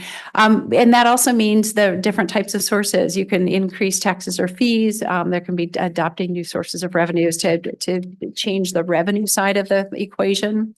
Efficiencies are fantastic, but at a certain point you run out of efficiencies and you start losing levels of service. And so always looking for opportunities to create partnerships and, finding ways to buy the cheapest things, and maybe but again, that only works to a certain point. And then again, there are options to increase taxes or fees. And as we're looking at our budget, we are coming in, our preliminary, we're coming in, our revenues are getting, again, pretty flat, and our expenses have gone up. Every single project, our labor costs, everything has gone up. And so we're trying to find ways to bring that down. And one of the things we're exploring as staff is looking at our fees too, just internally, and we'll be bringing some of those to you for more discussion as well. And then again, one-time revenues, those are usually only one-time fixes. You can't use those, like using fund balance. We try not to use fund balance, but sometimes we need to use fund balance. All right. Just real quick question. Absolutely. My understanding for fees is effectively government fees are supposed to represent what it actually costs to deliver the services. So they're not they're a revenue. We can recoup the costs, but we cannot subsidize other services. So you can't double your permit fees unless you have the justification that says it costs you twice as much to process the permit. That is exactly correct. Yes. Yeah, we are, government is not in the business of keeping government alive. Government is is in the business of serving our community. And so, yes, there are rules about, keeping too many revenues. So in general, how close, I know broad coverage, but how good a shape are we in terms of matching our fee-based revenue to the actual cost of delivering those services? We have some revenues like our Parks and Recreation fees, which we haven't adjusted for maybe 10 plus years. Our special events permits, we haven't adjusted probably since they were adopted. So we're looking at those. And then there's some policy questions about, our community development fees, our permit fees. We're talking about the value of and the need for more affordable housing. But when you're adding, review fees and permit fees on top of that, where's the balance? But also, like, we have to have staff to do the work. And so how do we pay for that staff to do the work? So there's a lot of nuances in balancing those. But we do have fees that we should be at least evaluating and coming to you all with a decision on policies. And we're working on that. Well, I know that. I just didn't know how close we were. Thank you. So next time, we're going to come back with sort of a part 2 of the budget workshop. Again, I apologize that it got so late here. And looking a little bit more on the enterprise and special revenues, we may bring back some examples of property tax and how it's calculated. We have some simple options. And then at the beginning of November, we'll bring back your full budget with revenues and expenditures together. We'll present that city manager's budget. And I tell council, 2 of the most important things that you do, one is to adopt a comprehensive plan, and the other one is to adopt a budget. It's not a money document, it's a policy document, and it's about the community priorities. And so this is really important work. We all take it very seriously, and I know you all do as well. And so we also wanted to provide this year an opportunity to help people understand their local government, and then also to help people understand kind of the basics of budgeting, and to have an opportunity to talk through some community problem solving. So we have scheduled October 24th in Ellensburg Academy, and I'll talk more about that in the manager's report, but looking forward to providing more in, understanding, informing, and engagement opportunities for our community members. So again, we don't have an ask of you tonight, just kind of presenting at a high level. Here's what we're seeing in the revenues, and we'll come back with some more refined numbers as we get closer to our budget. Thank you. Okay, we move to, there's an opportunity for public comment. Have to go to the lectern if you're gonna. It has to be on the record.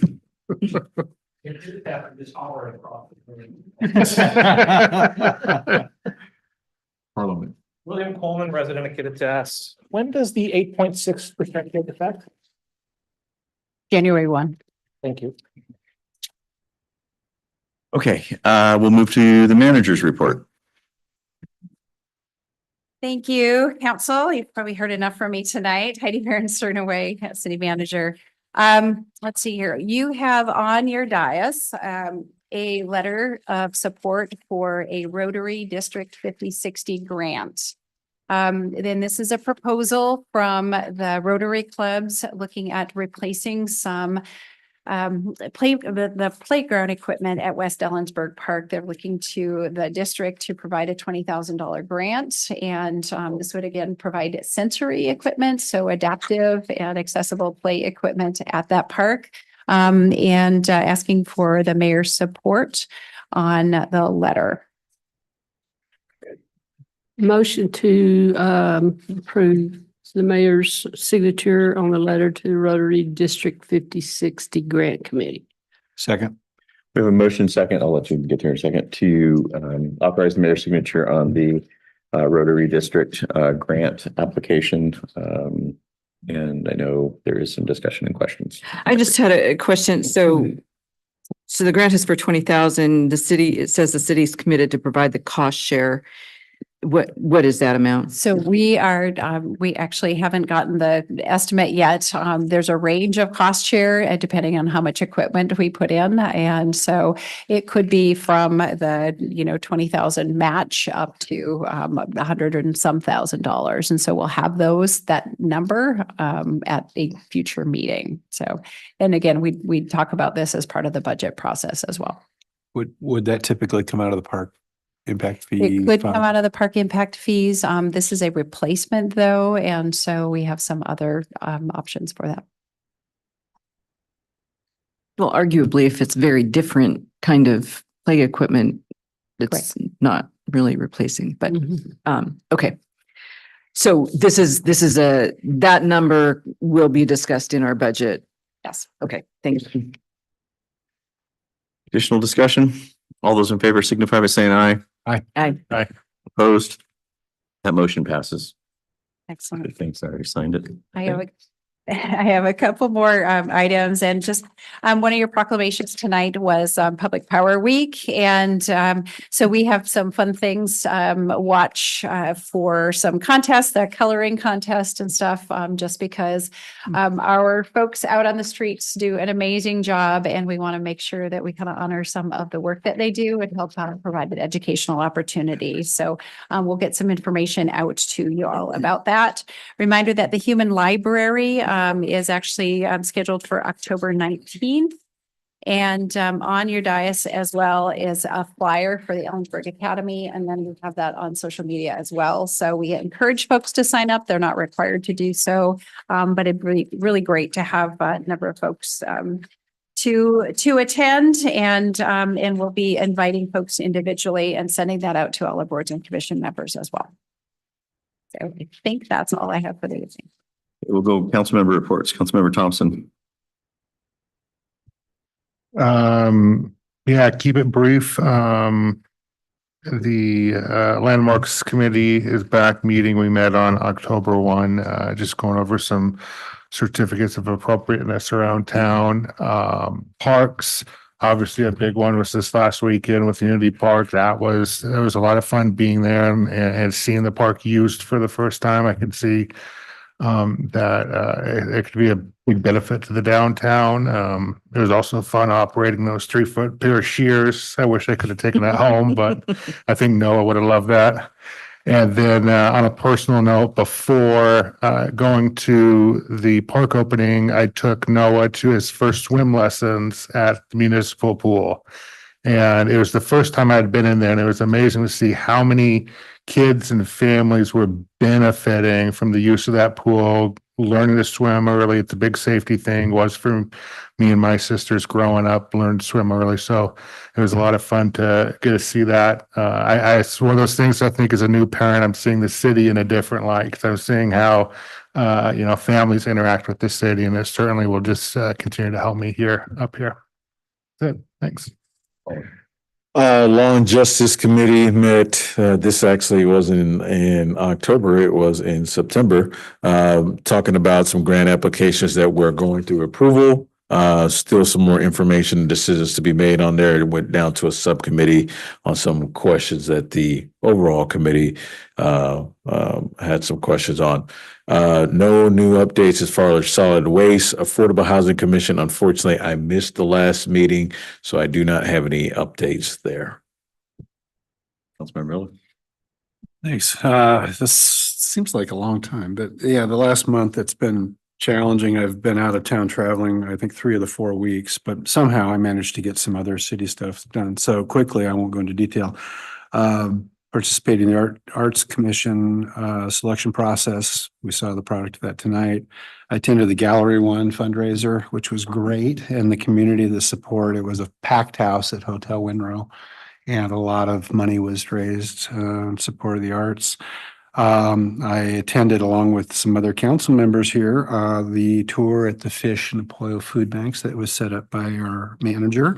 And just a special thanks to the managing directors, Peggy Morash at Fish and Stephanie Wickstrom over at Apoyo, and their staffs. I mean, they really, in the middle of a very busy day, they just showed us it was really great.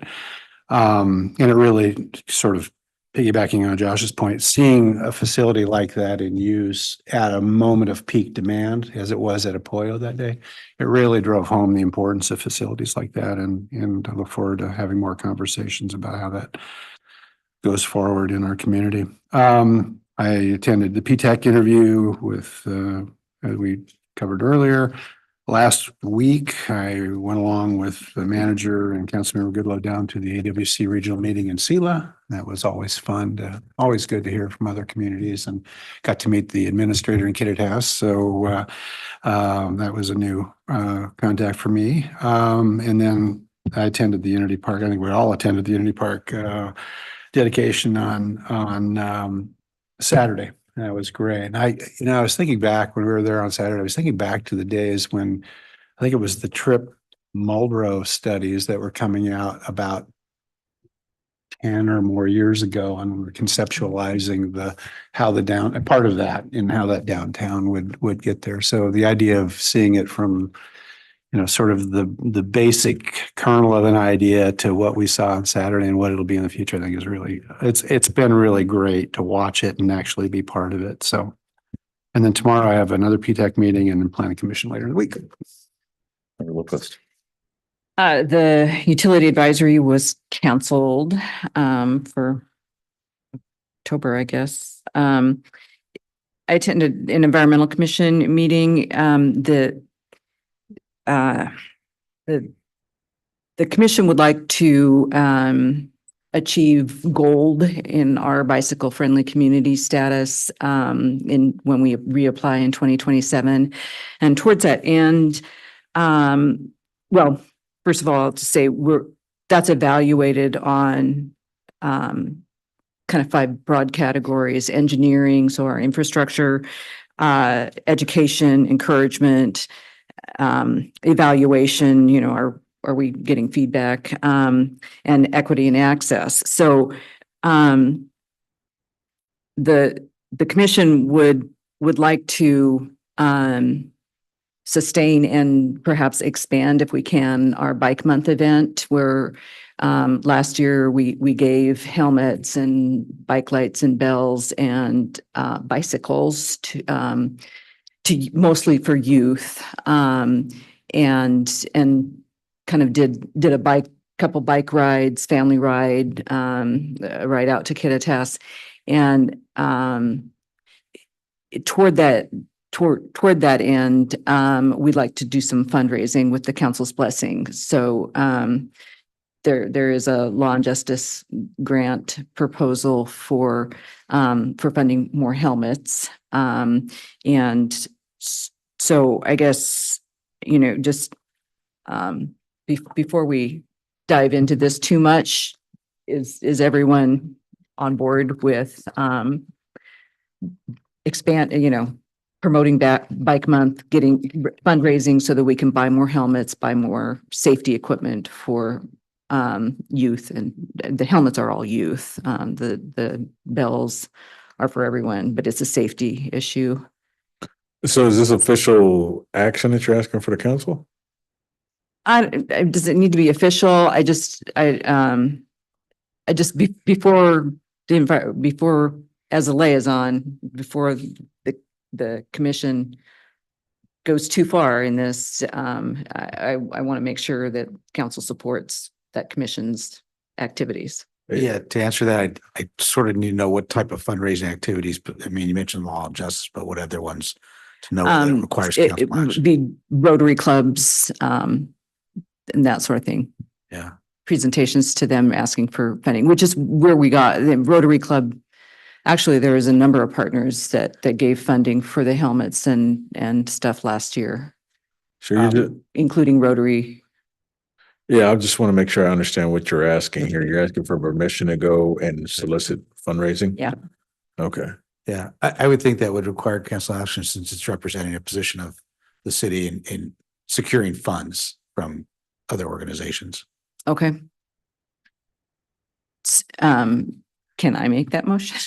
Sure. Well, if we take an action like that, I mean, that's off the agenda? Yeah, don't want to have to Should be we put on the the agenda and have a conversation? Well, about you it? can have it come back if there's, an application being made. I mean, I'm not quite sure what the process is with Rotary. It's just an ask. It's,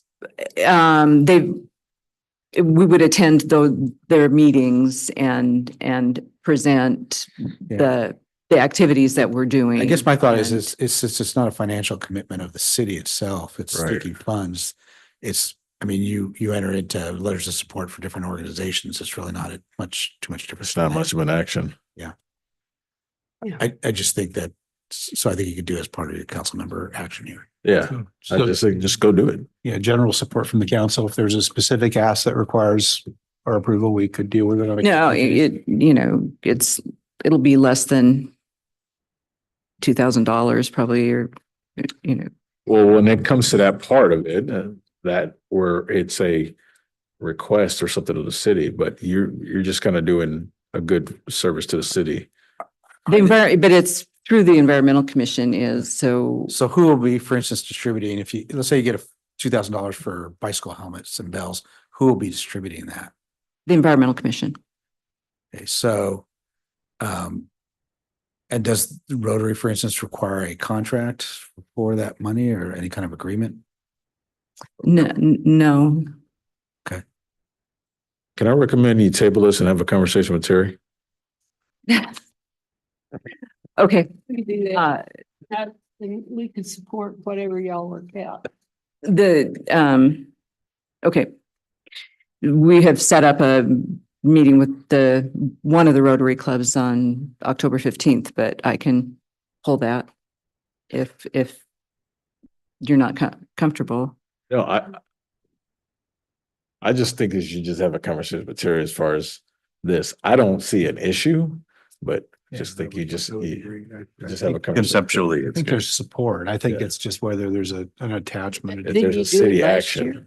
Yeah. We did last year. You didn't ask permission. Yeah, We did Okay. it. Slid it under Well, the this door. it's Heidi's fault. That's She it. said, she said we should get council to bless this. General consensus, yes. Yes. And Work it out with Terry. Okay, There you go. got it. Thanks. Yeah, Unity Park is wonderful. And to David's point, it has been a long time, a lot of decisions along a long period of time. I also attended a Yakima Basin Fish and Wildlife Recovery Board meeting. There was a presentation there about the stargrass in the lower river, and just for everyone, the short version is that stargrass impedes the flow, raises the temperature, and there's no clear channel for fish. So the small fish have a hard time getting out, and it's so they bought a harvester, Benton Conservation District, and then they've had Mid-Columbia had a hand crew raking up all this stargrass and tons of it and dumping it, getting it out of the river. Is that an invasive species? Yeah. Okay. Yeah. Not natural. Okay. And but the important thing is the state surf board, took our recommendations and, approved them, and we'll be getting $3.5 million funded in the, Yakima Basin for, salmon recovery, with an additional 9 million pending, other decisions.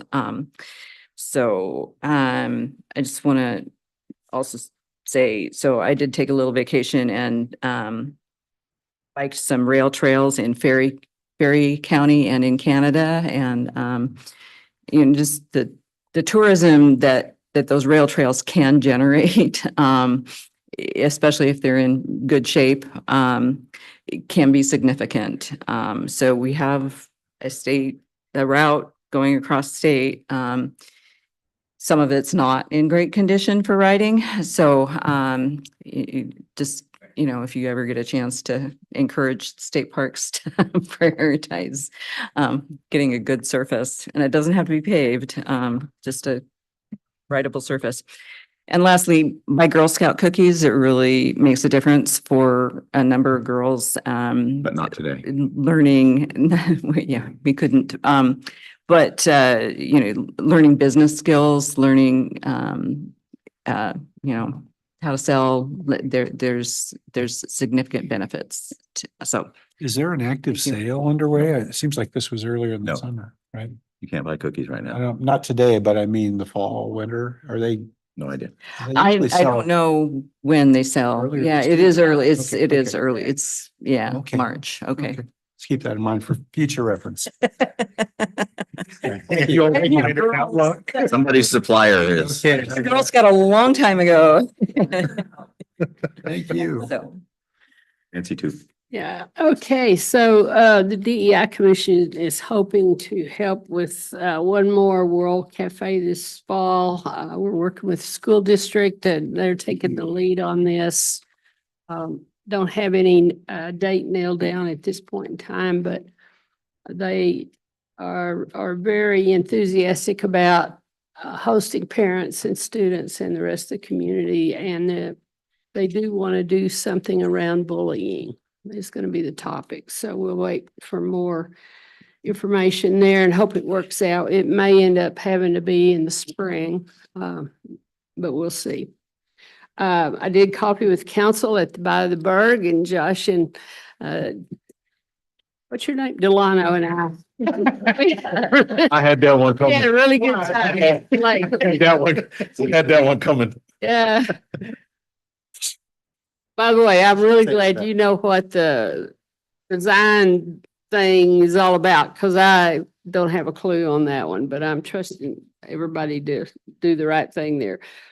Yeah, I appreciate Nicole's help with that. And it was fun to be a part of the whole city piece there. We had 2 or 3 booths set up, and it was a lot of fun. It was also very hot. And it's hard to believe that was only 2 weeks ago, but it was. We on the special tour fish at Apoyo, also attended a district meeting in Sela. Interesting to hear all the all the smaller cities in Yakima, and us in District 4 of AWC, we're all struggling with the same stuff. There's some discussion around having some kind of a regional discussion about homelessness. We'll see if anything like comes out of that. 5-year planning group for the homeless and affordable housing plan continues to meet. We're just about ready to close out the survey that's been out there for a couple of months or so. I think we haven't gotten confirmation, but we were so close a month ago to getting our 500 responses on that survey that I feel like we've done that, but I haven't heard anything official on that. But that would make that survey a statistically significant piece of research to help drive the planning for that. Our next step will be to organize some focus groups in November and December, working with Robin Reed to facilitate those. I can tell you that some of your names have been submitted as potential participants, so you may be getting a call from Brittany at Hope Source about that. All good. Just end of the month, there's a disability employment event that the county's disability commission is hosting. So it's for employers and kind of get some ideas, and that kind of tags on to our proclamation today. I just kind of wanted to say something very, very positive about Saturday. Saturday was cool, and you know that park is going to serve the city and the downtown for hopefully hundreds of years. But that was really cool to be a part of, and just appreciate that. The previous 2 days, I spent time with AWC mayors. We had close to 50 mayors in town, and very positive comments about the city, about our city administration, employees. I made sure nobody gave Heidi a card. I actually did make sure nobody gave her a card. I made that point. But what I wanted to just express to you is I sat in the room talking to different mayors, and, you know, yes, we have the same challenges that a lot of communities are having, but just the tone and how we interact with staff. And this is sincere to you guys, because I did go into a back room with a bunch of mayors, and there was a lot of interesting stuff going on in councils. And it's like, I was like, well, my job's pretty freaking easy. So thank you. I think everybody here, you know, takes their job very sincerely, and, you know, is respectful and tries to look at different options and actually listen. So that was nice to see, because that is not necessarily going on everywhere in the state or the country, for sure. So thank you. And I'd like to solicit, you know, if you guys have feedback on how I can be doing things differently, either privately or publicly, I'm all for it, because I heard some really good ideas, and I heard some ideas that were like, I would never do that. Anyway, just a reminder that Academy, I'm going to go, and obviously if a bunch of us go, we got to just notice it as a meeting. So if you're going to go to that Academy, I'm going to ask about that. Is that a RSVP, but does that include council members? we go over 3. Yeah, if you can let me know if you're planning on going, and then if we need to notice again, we'll do that. And then the last thing I wanted to say is, Josh, thanks for the shout out about the pool, because that's a facility that in any community, it is singly the most expensive facility to run. And we're going to get a bill here certainly in the next 5 to 10 years that's going to be north of $30 million. Yeah. So pay attention to that. And, you know, it does play an important role, but it's going to be shockingly expensive to replace or upgrade the facility, and it's coming due. Yeah. So we are going to go into executive session. We have 2 executive session items. One is for collective bargaining. And the second is potential acquisition of real estate. Those are enlisted RCWs in the agenda packet. I'm not going to read them. What's the timeline? 15 minutes, and there is no action after. 15 minutes, no action, except we will tell you we're going home. Apparently, a couple of people have to leave.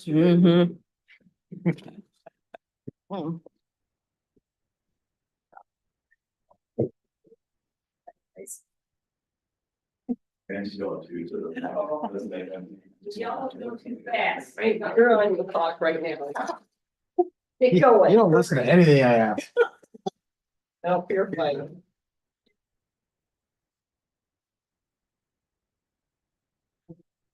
So they leave these Girl Scout cookies for us? Yeah. Will you make sure this gets to Sarah? Yeah. No, I can.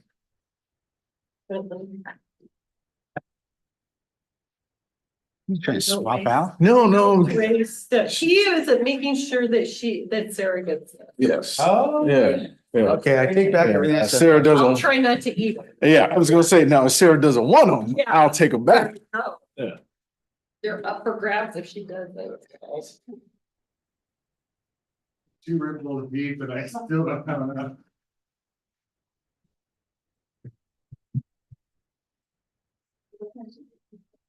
I've never had the Belgian brownie inspired cookie with caramel flavored cream and a hint of sea salt. I didn't either. Swear to God, that's washing my hands. It's nice, whatever. Washing my hands, not. It's like. Dude, I've done it. It always happens on light. Lights on every single time. Yeah. I know, I'll just sit down here. Oh, it's okay.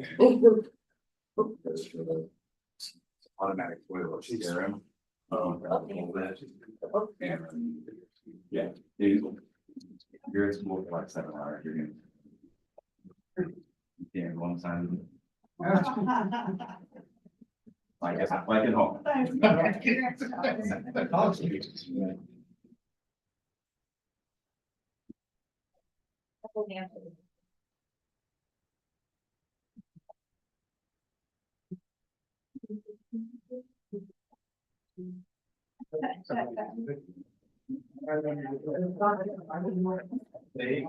They were getting organized. I mean, have you ever seen? They play the song. You know, they just have to play the phone and they play a whole song and tap around. This one shine. So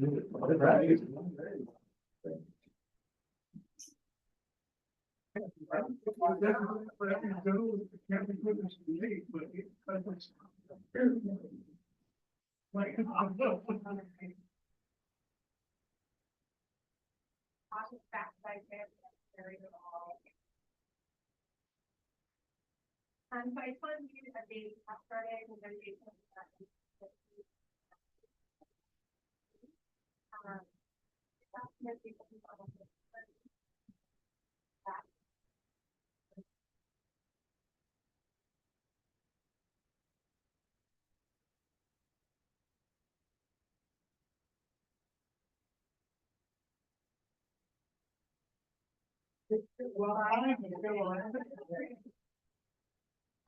So we have spent the last 2 years trying to prepare and build relationships.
Very fine for the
over.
We've got our office in bed, we have our office and we couldn't, maybe the common space down the block. All right, move to adjourn. Need one more. Motion to adjourn. We're adjourned.